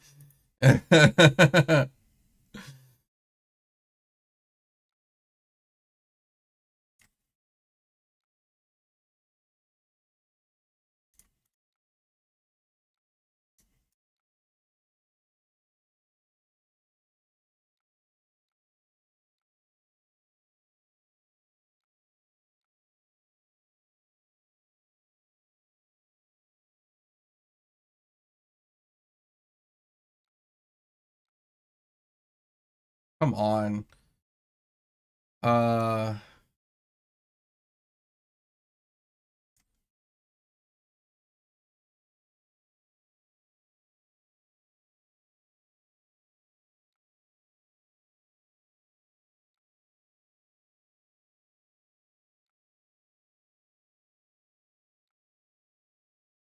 well, we know we're going to definitely lose the card if we do this. If we don't do this. So we have a chance of not losing this card otherwise. Well, that was brutal. Okay, it's not that big of a deal. We're not marked. They're arsenaling like a Savor Bloodshed. They didn't hit any action cards, so they didn't gain any life. It's whatever. I should have just bottomed one more card. I don't know what I was thinking. Okay, cool. They swing Clave, we just clean block it. That's so funny.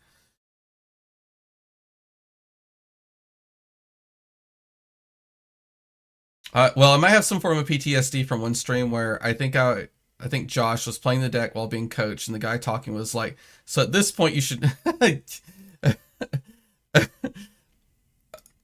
Yes, and in my opinion, the hardest thing to pay attention to is your opponent's pitch cards. It is very difficult because usually you're paying attention to what you think their hand is going to do. So every once in a while, in your head, that's just a titanium bauble that they put into their pitch stack. Like, why would you ever Rampart before Clash? You know what? That's a really good point, Damien.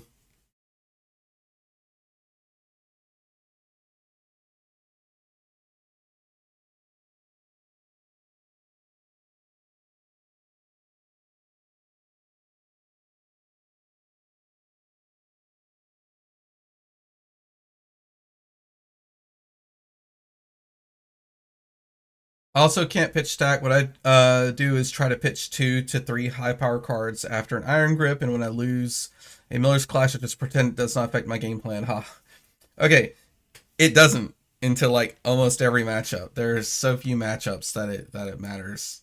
Like Phi, it matters, and Gravy, it matters, and Prism, it matters.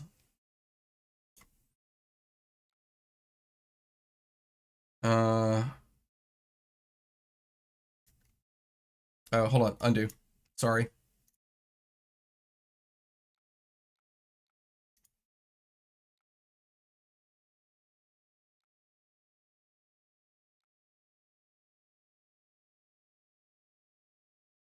Okay. So if he has Tarantula Toxin, this goes up to 14. I don't think we have any reason. We don't want to give up most of the hand here.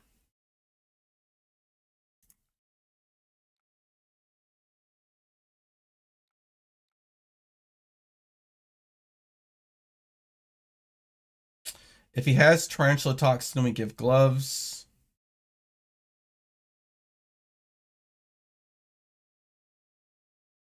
Do we care?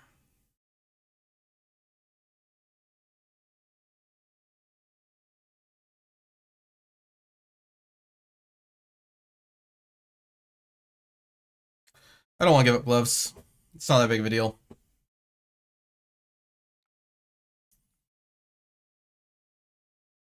And it's a blue.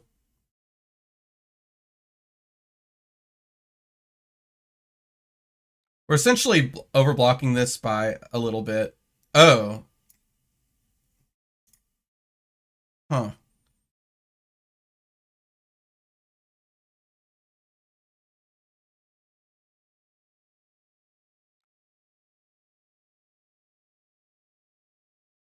Oh, Keck W. You got it, buddy.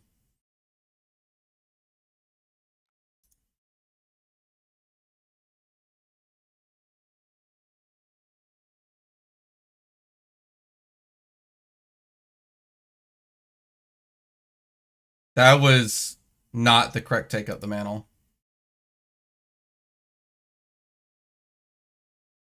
What a huge throw.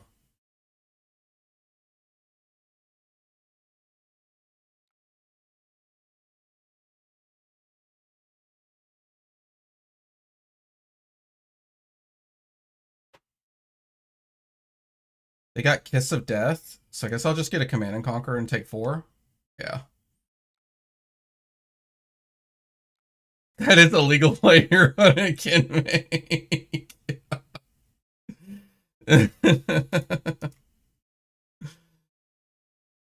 Indeed it was.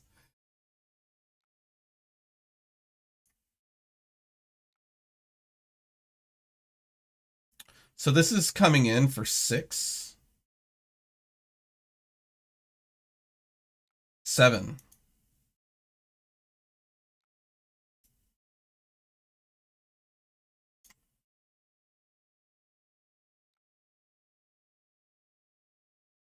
So we're looking at this coming in for potentially 10. So it's just a very clean block here.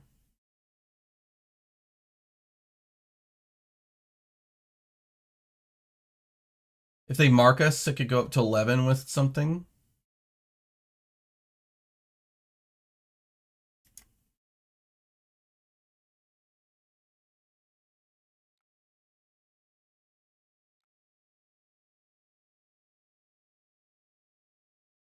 If this is the end of their turn, I'm just going to take the damage. It's whatever.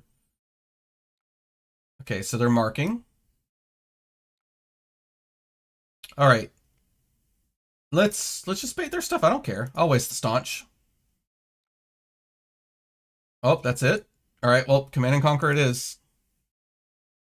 6, 7.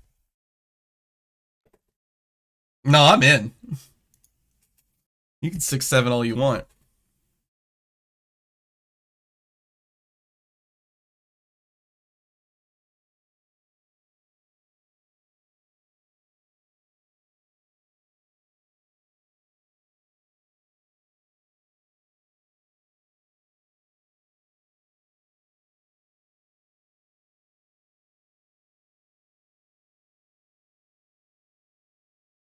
So we've seen 2 KODs.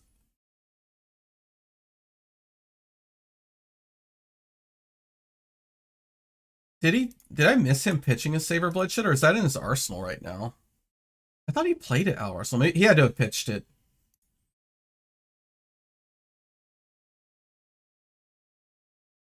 It's quite sad you've already won. Very likely. Oh, we're blocking with a Kiss of Death?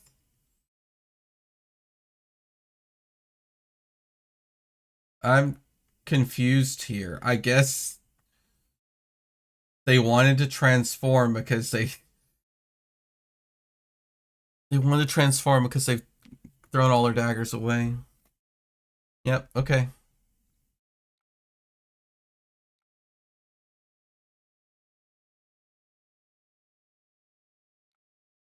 Yeah?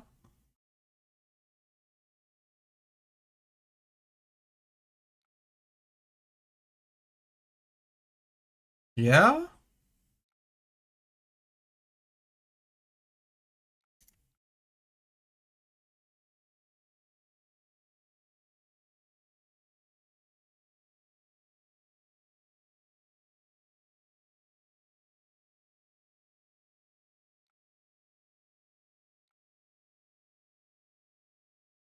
It's a blue. No, we'll sync it because we want to throw hammer. All right. Yeah, I'll turn on. I have Discord audio turned off, but I'll turn it on when you join. All right, this is a blind hammer swing, but we're so far ahead it doesn't matter.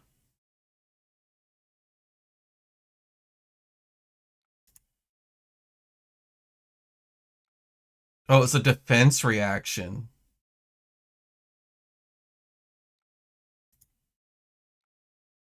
Damn it. We lost.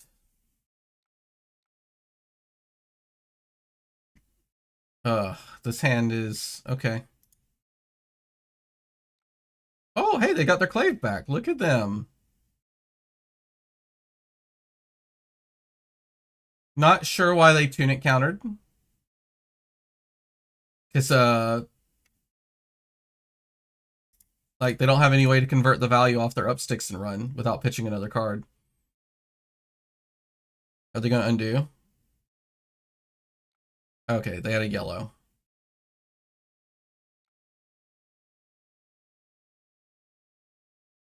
Surely this hits.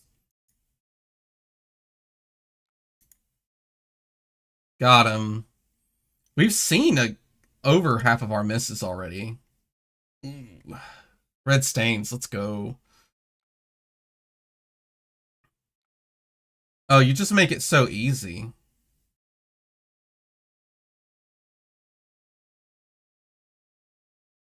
Yeah, sure. We'll go to 37.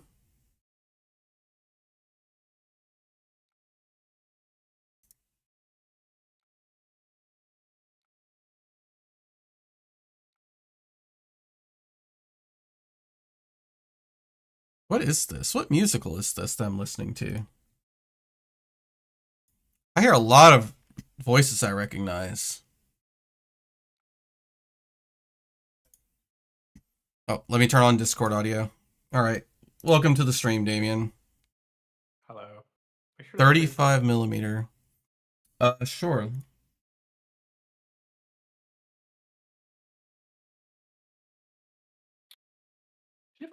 Do you have a PQ tomorrow? Nope, Sunday. Okay, mine's tomorrow. Wait, where do you have one tomorrow? Hold on. The one in Birmingham's on the 8th. No, wait, hold on. So this is always at least 6. Oh. It is Sunday. If you had a PQ tomorrow, I would be there. You know that, right? We don't have one tomorrow. No, we don't. I'm just bad at timekeeping. That means I have a whole nother day to think about nothing. I don't understand why they played it this way. They discarded a Savor Bloodshed, huh? You can't hear Damien very well. Okay, let me turn him up. Yeah, you gotta put me at like 160 again. Yeah, I had to turn him down because he won't quit singing Coffee Black into Discord at the top of his voice. I don't do that at the top of my voice.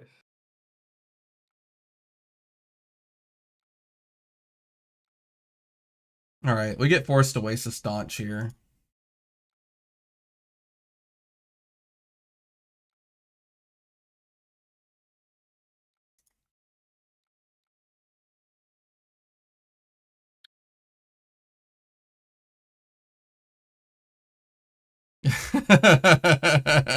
Wait, what is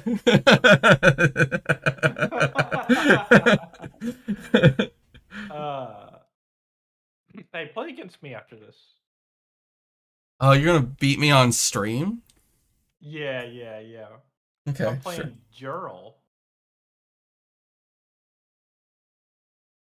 I want to run this back.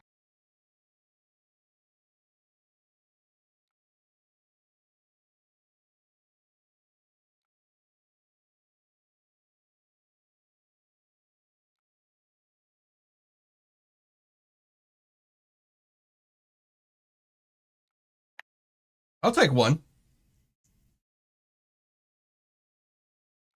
Oh, unfortunate.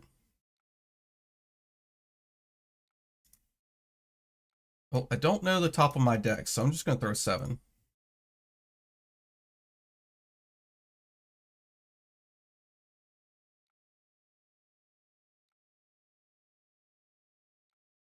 I think you still swing hammer there. No, actually, I know you swing hammer there, even if it's a miss. It was a miss. I said, oh, it's okay. I still would have swung it. Nothing stops me. We're iron gripping here when we know the dagger coming after us is for 4. That's crazy.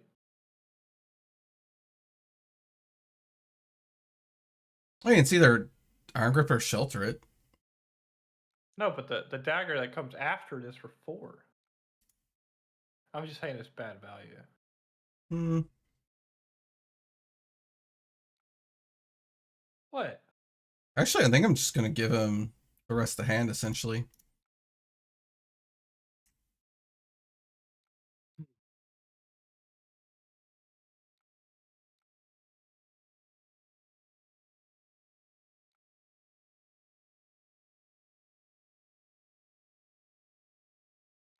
Wait a minute.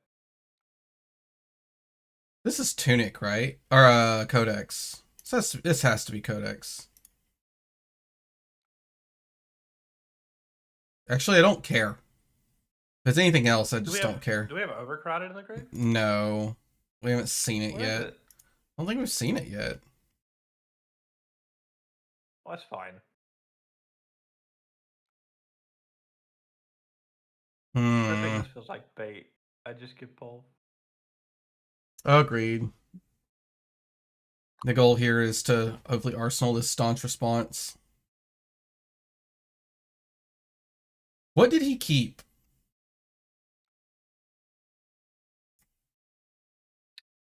I am marked. Whatever he kept. I guess it was worth shredding a clave. Oh, I'm gonna grip that. I don't know what the follow up is, but grip it. Well, whatever it is, it's much less now. Oh, I'm so happy to get those out of the deck. Okay. Oh, we got caught. We got a little juiced. Is that what you think? I mean, we got caught. Never mind, nothing mattered. We're actually the juicer. we removed his hero tech. Hey, there it is. Let's go. Let's see. No, that's not correct. I think it's correct to just give Command and Conquer. Yep. Because there's a chance we have to play the Staunch, and we want to block with the Overcrowded, so if we want to throw an attack, it's going to have to be the Hammer.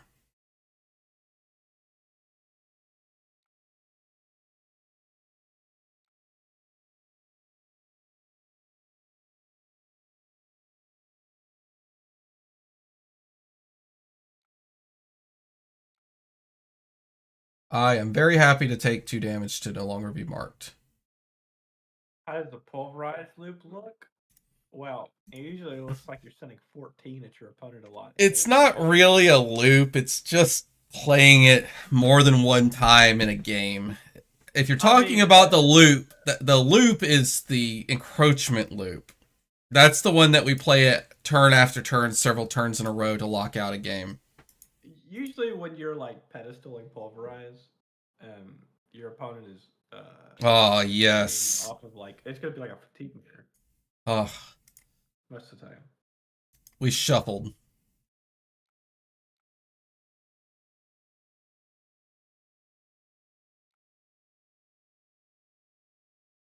Is staunching worth No.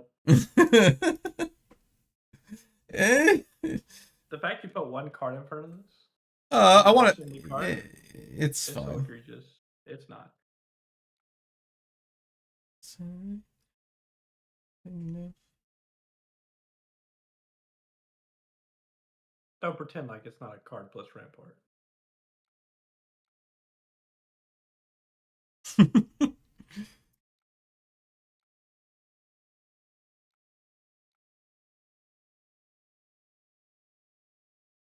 Good to know.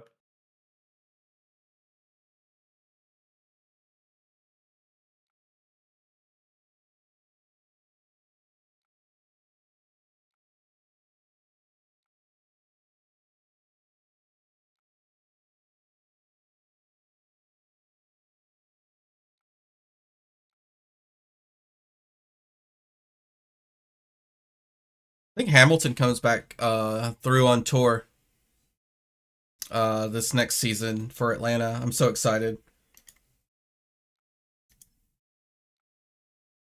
If you've never seen Hamilton before, everyone should see that. It's a really, really good musical. Wait, Hamilton? Yeah. Like the guy that plays Ice Master? Yes. It's about him, and it's about him winning worlds. Okay, so we know that this has at least +4 coming in on it. Yeah. What do you think is the correct block here, Damien? What's his grave? I need to see his bin.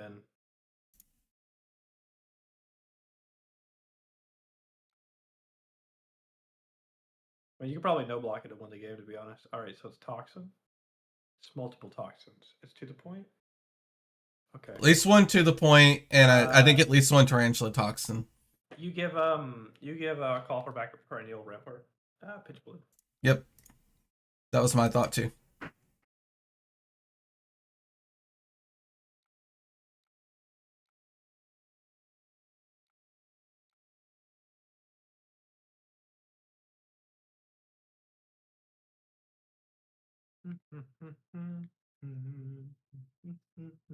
Hades Town is incredible. Now, if I had listened to it on Spotify, I like the original Hades Town better. The mid-level production. And I was when I went and saw it on tour, we had our doubts that we'd even enjoy it because we like the original recording so much.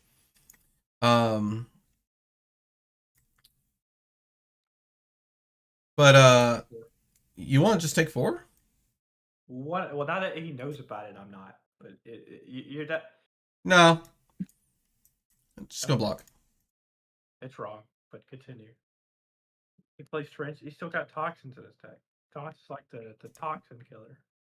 Also, Codex looks really weird here. Yeah. So, I'm just saying. Nice.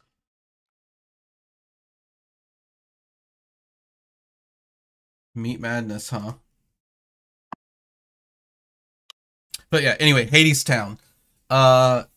We went and saw it live, and the stage production. What? Rampart plus hat. I guess so. Just keep the block. That's fair. Yeah, just keep the card that blocks in your arsenal. And you can do block 4 on 3. I'd just rather have a 2 block if we're not going to keep the staunch. And man, the stage production of Hades Town was just so good. It made up for the fact that I think the rewrite of the songs, the story is better, the songs are worse. It's hard to communicate what I like different about them, but the production is just so incredible. it's one of my favorites. What's in his graveyard? Oh, this is Stalker Steps. How many stains red does he have? We're out of reds. So the third mantle could be a number of things. I think it's definitely dig in Rampart overcrowded, pay 2 toughness in a Rampart block. That's definitely the play. And the overcrowded. Yeah.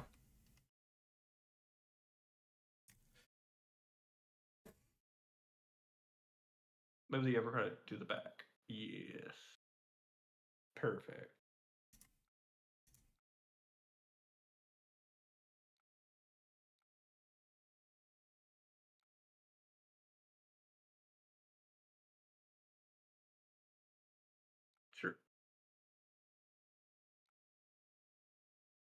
How many codexes do we have left? I want to know if I need to get my hand going.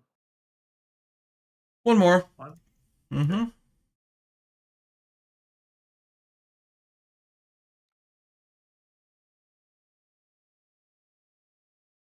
Well, Thunderquake plus Rampart. Do I think it's Shred? If it is Shred, we could play the D-React. I If kind of it want to Arsenal D-React. if it's That's Shred, we could also Tunic counter. Tunic counter plays around Shred. Well, no, it doesn't. Well, yeah, yeah. Let's just Tunic it. Yeah. We don't have anything we're using the Tunic counter on anyway. Why wouldn't he swing Dagger? This could be. I mean, it just feels like it's Mantle, right? Mantle number 3. Never mind. If it was Mantle 3, it'd be. Oh, he plays Justin.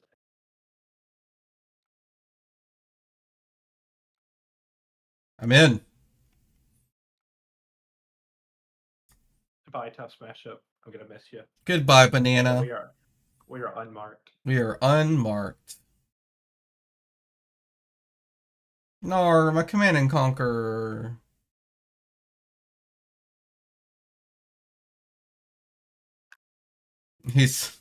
I would have played that for 3 damage, honestly.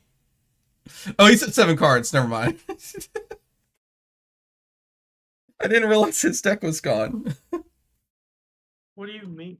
It's been 14 turns. How do you not know his deck is gone? I've stopped checking. I'm starting to clock out. It's 11 o'clock. Okay. I mean, it's just block the clave and he can't do anything. I wouldn't block the clave like that. You just want to put 2 block in front of it? You could, dude. It's like one of the few times you're up so many cards. You could block a pedestal. Yeah, it's whatever. Okay, sure. Yeah, whatever. Yeah, you can make the bad plays now. It's not a bad play. It's fine.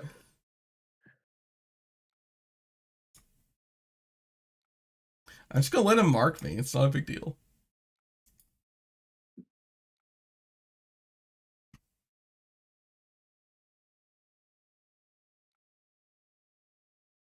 You put a 5 block in front of this. Yup. What if he shreds it? Doesn't matter. Let him do it. Yeah, doesn't matter. Dude, wasting these toxins. Right. That's a wild staunch response. It's just, dude, he's got. Shut up! He's got 7 cards left in deck. I'm pretty sure we can just say no blocks. He runs out of cards. That's a wrong staunch. It was incorrect.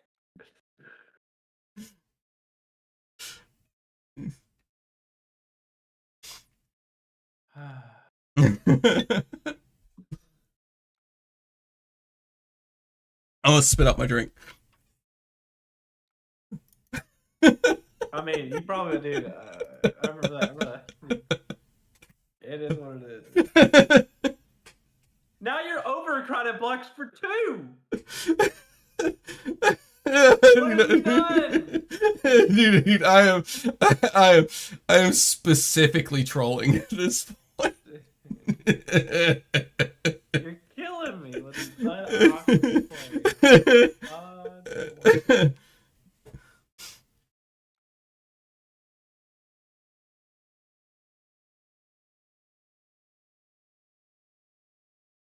What's he gonna do? What's the plan here? He's gonna hit you.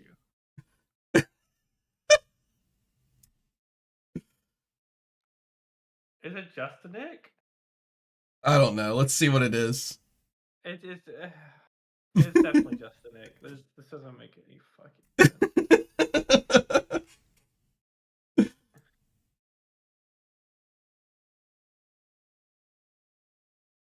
No, it's just like shit cards.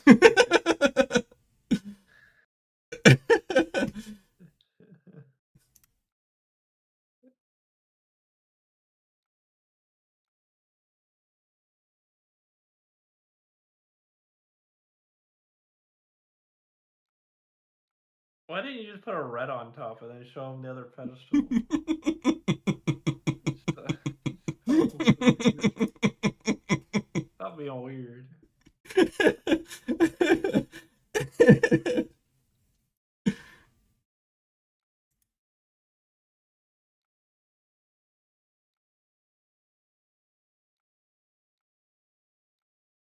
Didn't even put hostile encroachment. What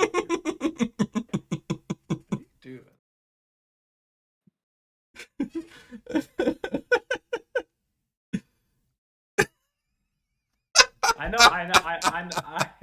I know it's impossible, but I want you to lose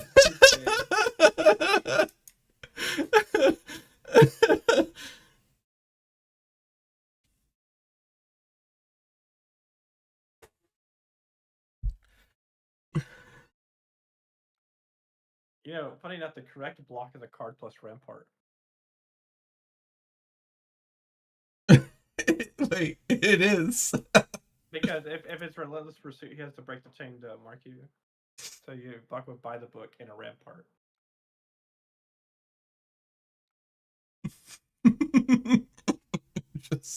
I'm just spying you at this point. It's just like, no, you're just I can't with this guy. We have been scar tissued. He has done it. Correction. Can he do it in 2 cards? Definitely not. Okay. How does a D react? Alright, Thomas, you ready to play against me? Yeah, I guess I'll actually have to try. I was BMing at the end of that. I wasn't BMing my opponent, by the way. I was BMing Damien. Sure. Okay. Get ready. It's time. Are you sending me a link or am I doing it? I don't know. I think I'm lazy. How about you send me one? I will send you a link. Give me a second. Private.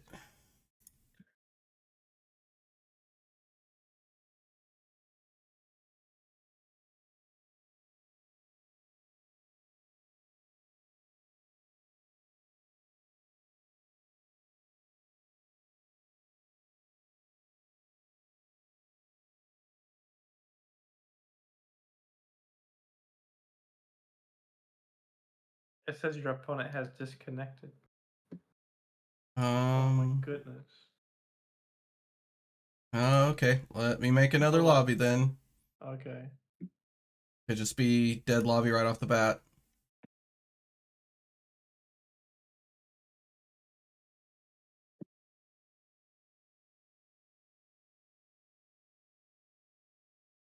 That's not the...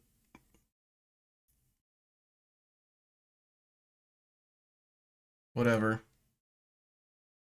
I'm failing at simple things. It's okay. Copy deck link. Alishar. You know what I found out? I found out that Jarl can make an embodiment of lightning. Wait. 20 minutes ago. How does he do that? So he can play the Lightning Sheath card and pitch Colors of Aria. Wait, is Lightning Sheath just elemental? Yeah, it's just elemental. Oh god. So you can play like a Channel Mount Heroic deck with like I'm cooking. Okay. Don't worry about yeah, it. that could be a crazy brew. We could call it Lightning Jarl. I move so slow, I'm fast as lightning, you know. Yeah, you flip around the other way. Alright, Damien always beats me in the Guardian Mirror, so I don't think things are going to change. And if I do beat him on stream, he's going to be super pissed. Well, it's just like, you're favored in this matchup. You told me it countless times, so I expect you to win. You agree that we're generally favored into Jarl. I think this is way harder than the standard Jarl. Like way harder. So glad the new set is not elemental. Me too. I think it's interesting that they've said that we don't want to have to deal with the heroes playing the elemental cards. Ah, yes. It's okay. I only do this once, and it's okay because it does deal deck damage. It deals 5 deck damage. Because putting it on your boots means you can't make 6 toughness. So my play is technically 2 sledges worth of value. So don't sass me.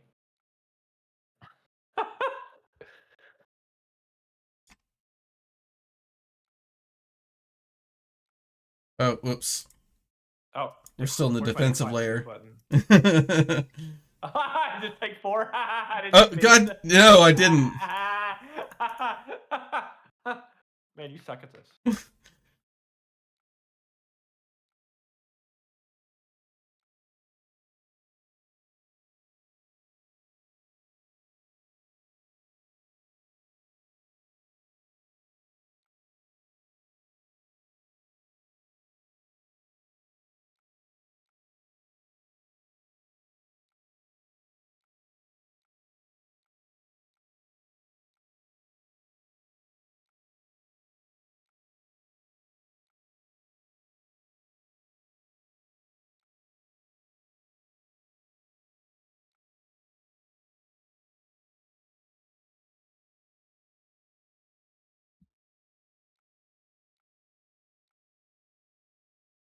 Ah.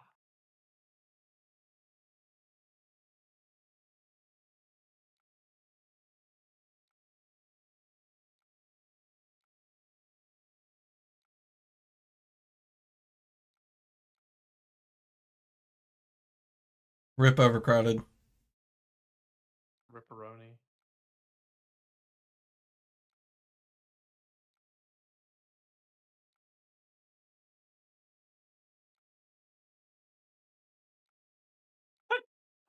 Oh my gosh, Thomas. Yeah. I just ripped 3 blues and a pulverize. No. At least it wasn't last turn. Could you imagine?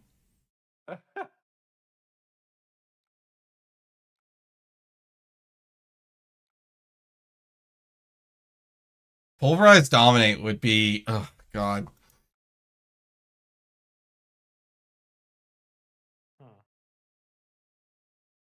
I'm so behind on cards. I know. I could just swing sledge. Dude, you are like mentally behind on cards.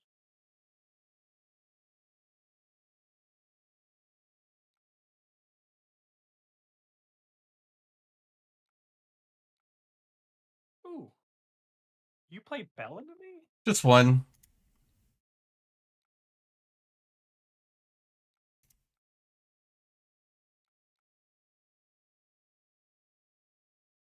Oh, I have a toughness. I get value out of I get 3 value out of my fruits. That's broken. Yeah, for a card that's like doomed to 2 value. What if I'm supposed to CNC? No, no, no. That's like troll. Oh.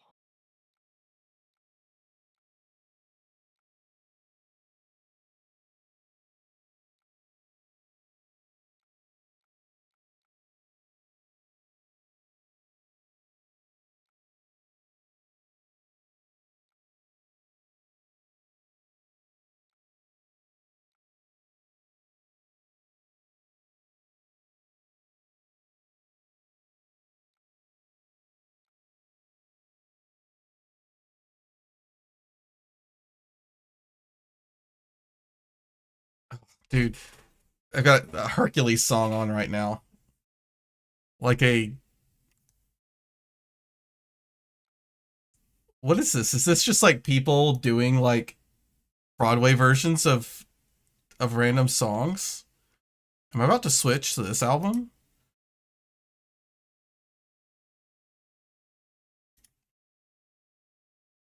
Choose a pitch card. There.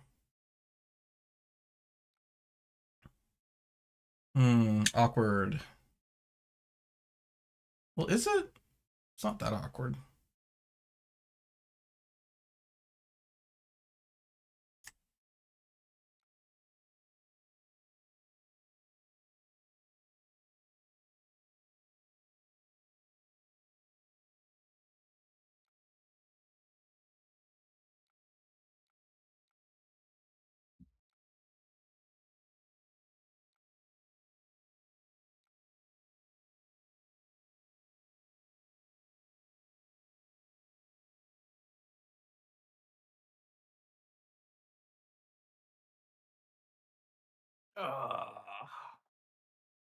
His hand's like cool. Wait, this hand is cool. Never mind.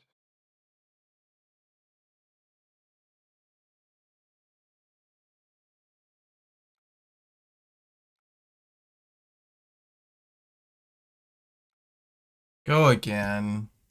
On 8? Yuck. On hit frostbite. I know.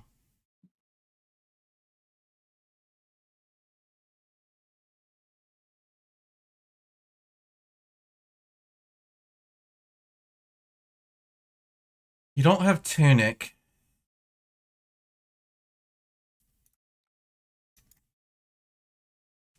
This is the Command and Conquer afterwards. Or Oaken Old for 7.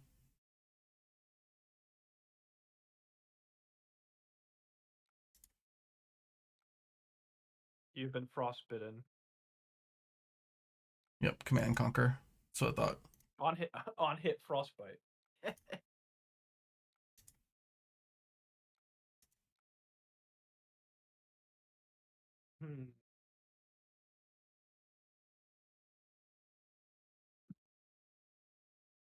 Oh, God, I'm behind so many cards. Am I supposed to cast the CLF? No.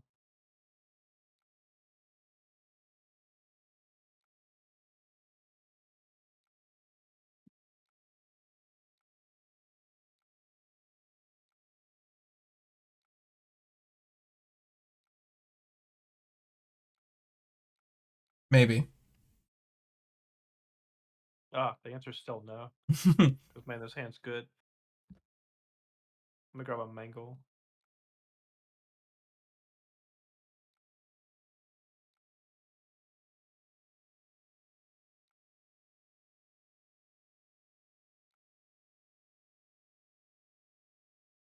So this is coming in for 10? No, 8 dominate. 8 dominate.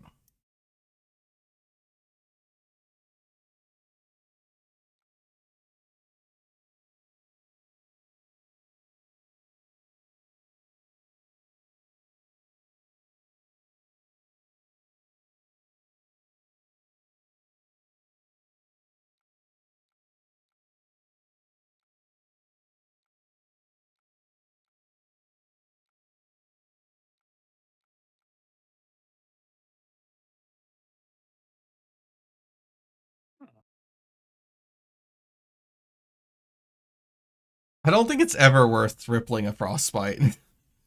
I think there's a lot of other ways to get around it. Like you could block boots on the second chain link or something. Oh, man, Damien putting in my counter my boots. So rude.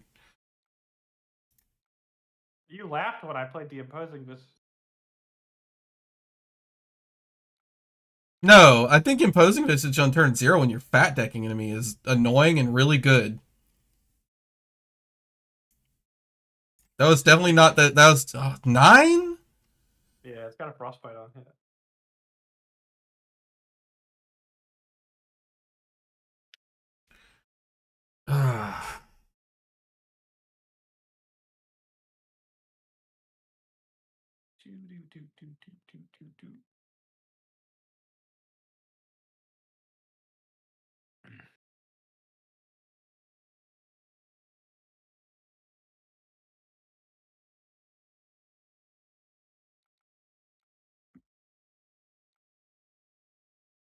Oh.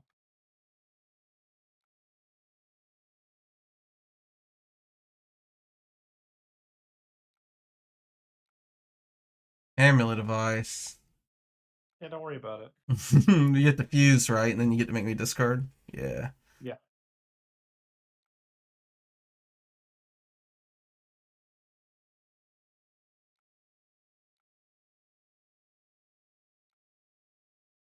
Bro. Oh, God, dude, the whole game hinged on that test of Iron Grip.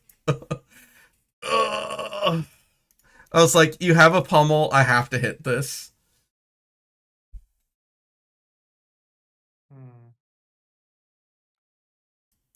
And I have Tunic counter just in case it misses.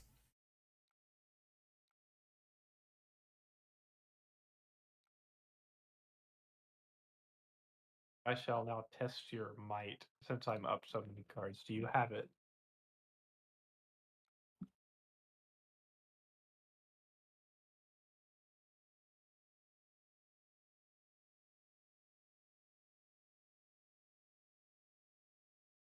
What do I want to do here?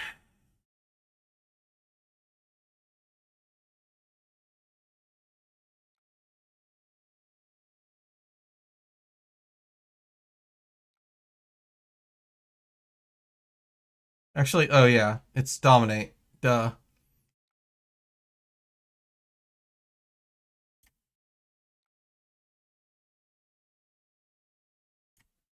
Okay, this is definitely the correct thing to do here.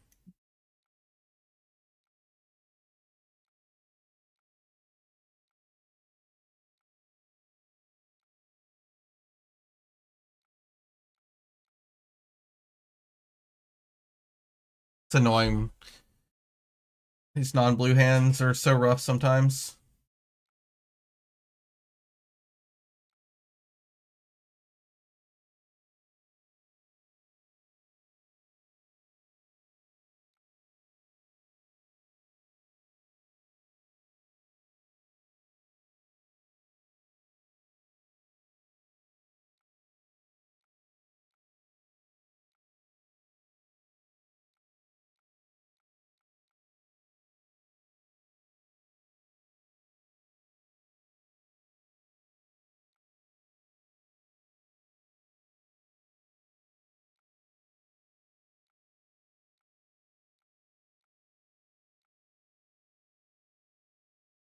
This is not my favorite song.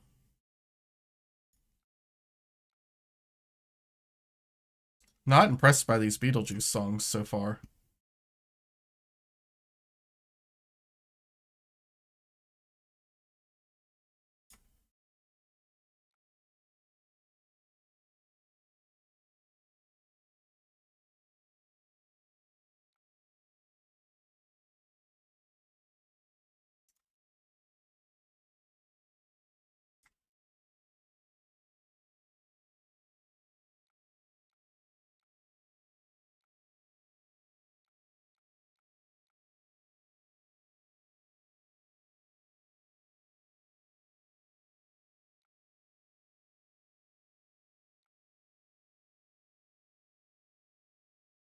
I could search just to shuffle. That's actually quite funny. Yeah, you're not getting to cast that. I'm gonna try though. I'll just block with it if you don't let me. Yeah. Give me the hand. So this comes in for 9. 9 on hit frostbite. Okay.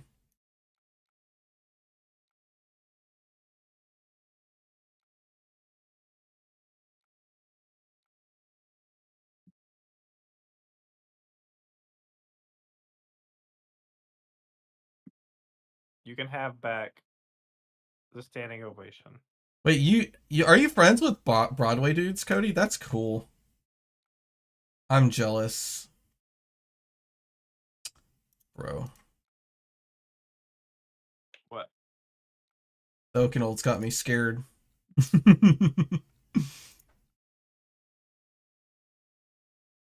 Oh, I have such a funny play line. I can stop your sled swing right here.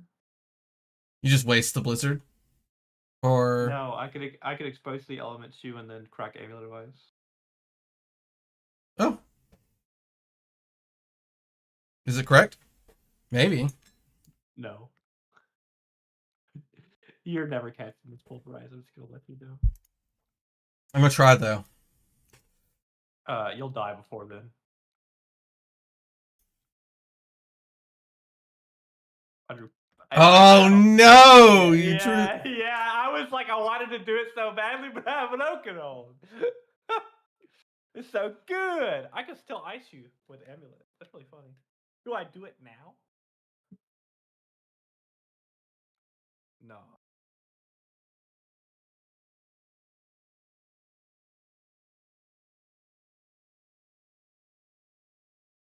Uh, man.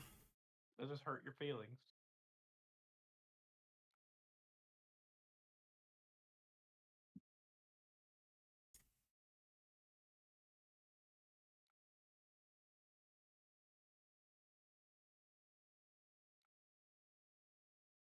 You just drew the nuts. That's awesome. Dude, I was like,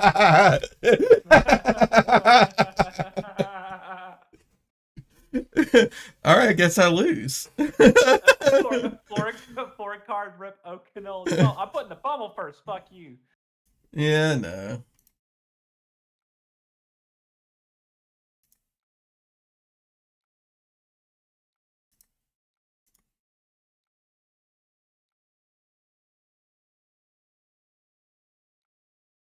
Oh, that's cute. I could frozen to death and an amulet you. Is that good? No. Well,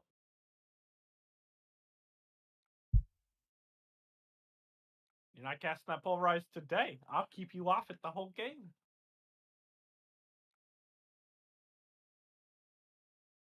Good to know that's in your hand.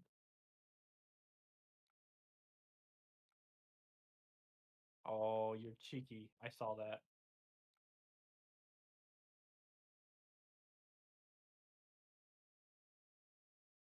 Wait. Oh, this is sick.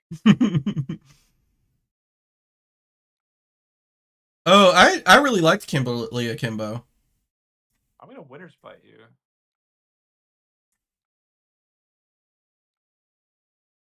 Oh! Can't bottom the heart. I five-headed you. Maybe. What? Wait, well, I wouldn't bottom the heart anyway. No, you don't know that. What do you mean? I said what I said.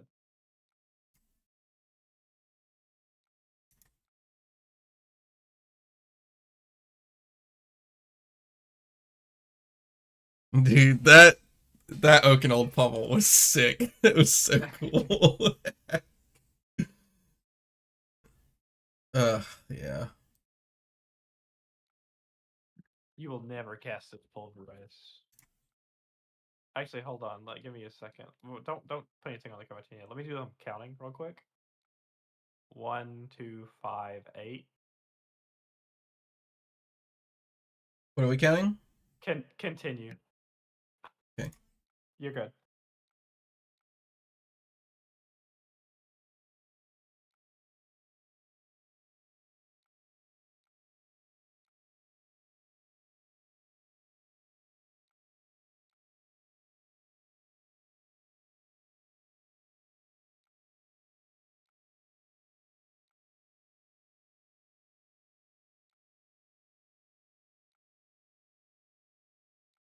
Actually, I wonder if I should give you more armor there.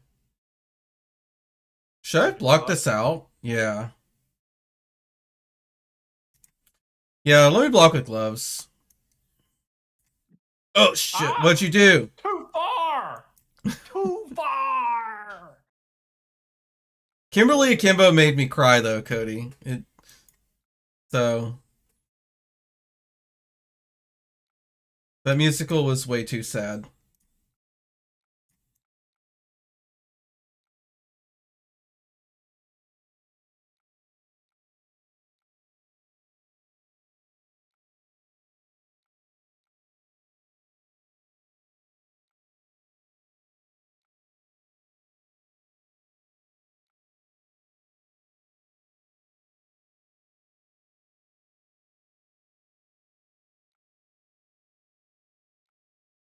Aha. I'd get your tunic counter. That's worse. I'm not blocking.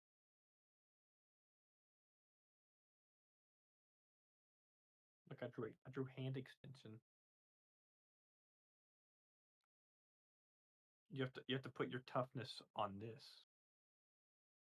Yes. That's you. Okay. Oh, you can put on this 5 if you really want.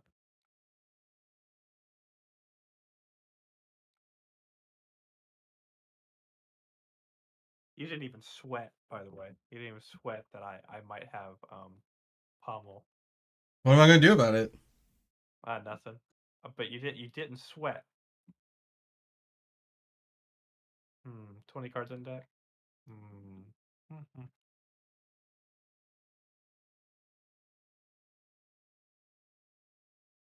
Thinking. Hmm.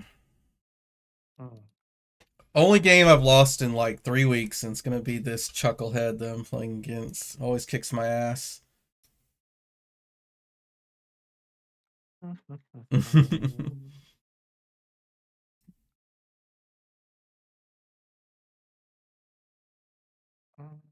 Hold on. Do a little quick count. You still have Simple in your deck, don't you?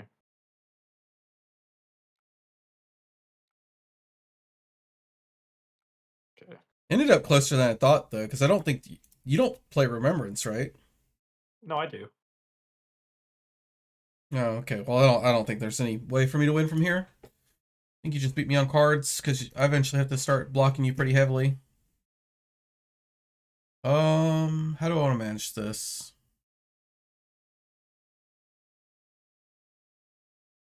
Look, my CLFs are coming back around.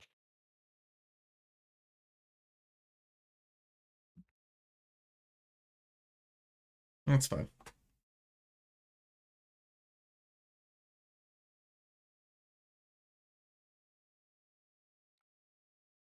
It's unfortunate, but it's whatever. I'm gonna draw 2 blues.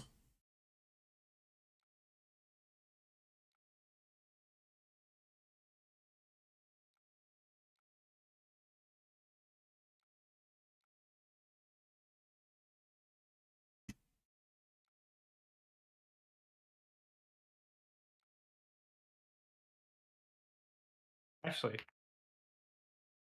you have a staunch in your hand. Yep, and you know that. Thinking. I'm gonna play the winner's bite. I'm gonna make it weird. I have a CLF.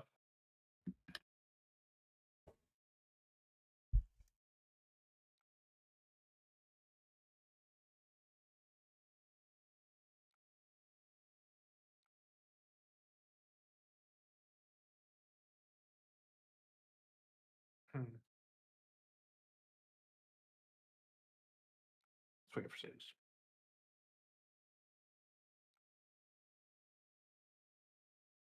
Hmm.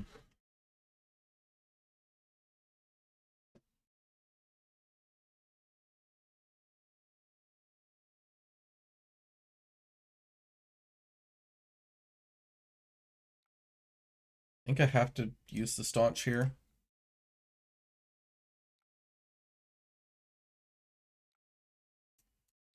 It's pretty good.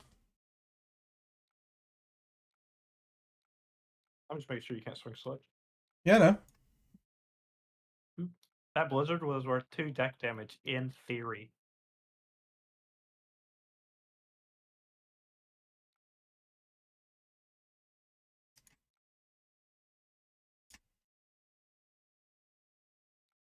Oh, hold on. I should tunic. Okay. Oh God, we did it again. You gotta stop that.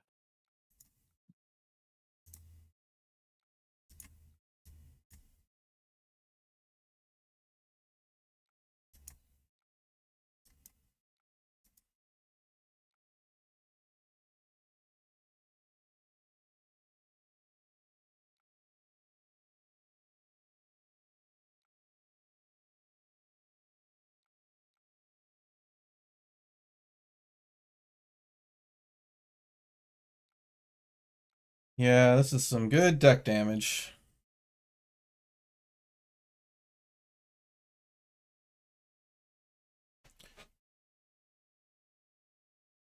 Cause I haven't swung at you in like what 2 turns now.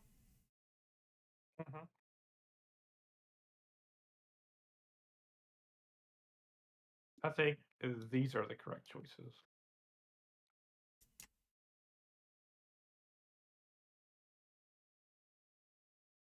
What's your choices on Remembrance?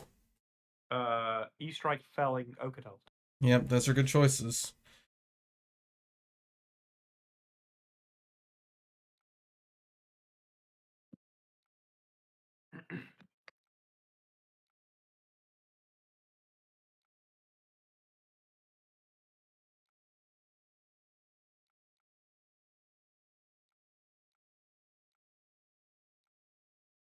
He strike was really rude there.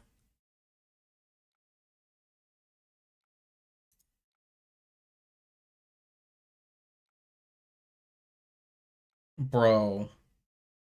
What? You gotta stop. I'm just trying to hit you.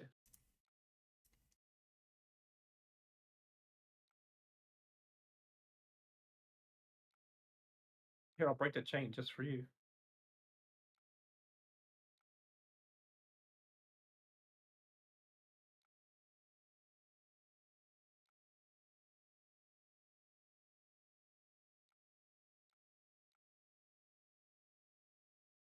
Yeah, I'm dead to Terra Sunder. I think that's what you're arsenaling to, unless you've just very unlucky on shuffle. Oh, it's definitely not Terra Sunder in my hand. Well, I don't know that. I'm just saying your third Terra Sunder. You're also your Oakenold kills me too.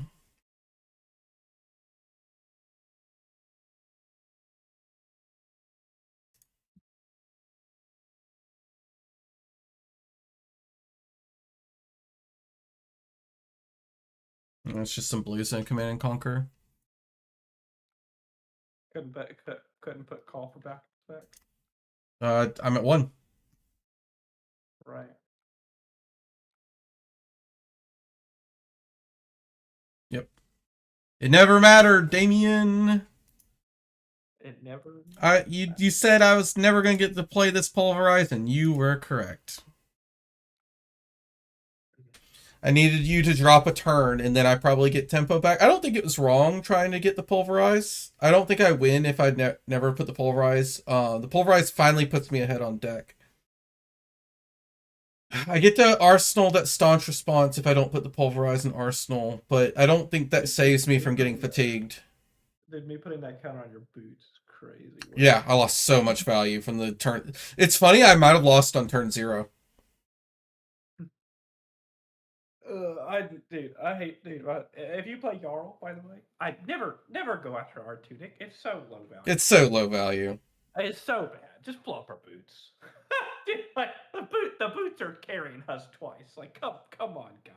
I want to watch, but I play Dio, and this is making me sick. I mean, I'm a Dio gamer too. I'm just not a Dio gamer right now.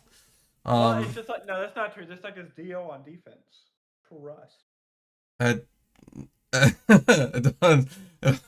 don't think so. All right, are we running Fearless Confrontation? No. For what? That's not what, dude. Dominate is not what made this really bad. I lost because I got very behind on card value. Very, very behind on card value. And I needed to push advantage. And if you saw, I caught up, but I still wasn't ahead by throwing 2 righteous cleansings. However, if you the pulverize I threw was good, but it only matched the one pulverize he threw. So if I threw one more, I get ahead on deck. So yeah, 4 max fees against the Pleiades deck is not enough. I've had somebody throw 6 or something, and they dropped me to single digits. Yeah, it's a pretty cursed. So at Calling Columbus, Yuki threw all 3 of her max fees, I'm pretty sure, and 2 of them she threw at me when I had no cards in hand, and I still beat her. So it's a tough matchup for Dio, for sure. Gotta add cards to never lose to Jarl again. Well, I'm sure Damien thinks that he would have won if we flipped it, and he probably would have, because I have no idea how to play Jarl. Correct. I've never lost to a Jarl, so. But I've also never lost to Pleiades as Jarl, so, you know. It's a 100-100 matchup. It's wherever I'm sitting. I'm pretty sure I'm getting skill gapped. I'm going to be for real. Damien is better at Guardian than me, and I don't think it's close. Luckily, I don't have to play many Guardian mirrors at people who understand the matchup as well as Damien does. Anyway, that's it for me tonight. We're 20 minutes short of tomorrow for us East Coast peoples. I'm going to wrap it up. I got a few things I got to take care of. So I appreciate everyone being here with me. ProQuests start tomorrow, so good luck to everyone going to ProQuests for Classic Constructed. As always, if anyone's playing Dio and you net a win, let me know. I'm only going to record wins for ProQuest because that's the only thing that really matters. But if you do win, reach out to me, let me know. I'll record you in the in-paper results section of the Metafy. Well, until next week, you guys have a great weekend. I think there's a calling this weekend too, right? Calling Toulouse. Is Calling Toulouse this weekend? Don't ask me. I believe so. I think there was a calling in my upcoming March 6th through 8th. So Calling Toulouse starts in what? Probably like 6 or 7 hours? No, it'll be a little longer than that. 8 or 9 hours because of the delay. So really excited to see Calling Toulouse, kind of how people navigate the new meta. And also, like, the European meta is always very interestingly different from the American meta. Or North American meta, I should say. Anyway, enjoy your weekend, everybody. And I will see you next week. Bye.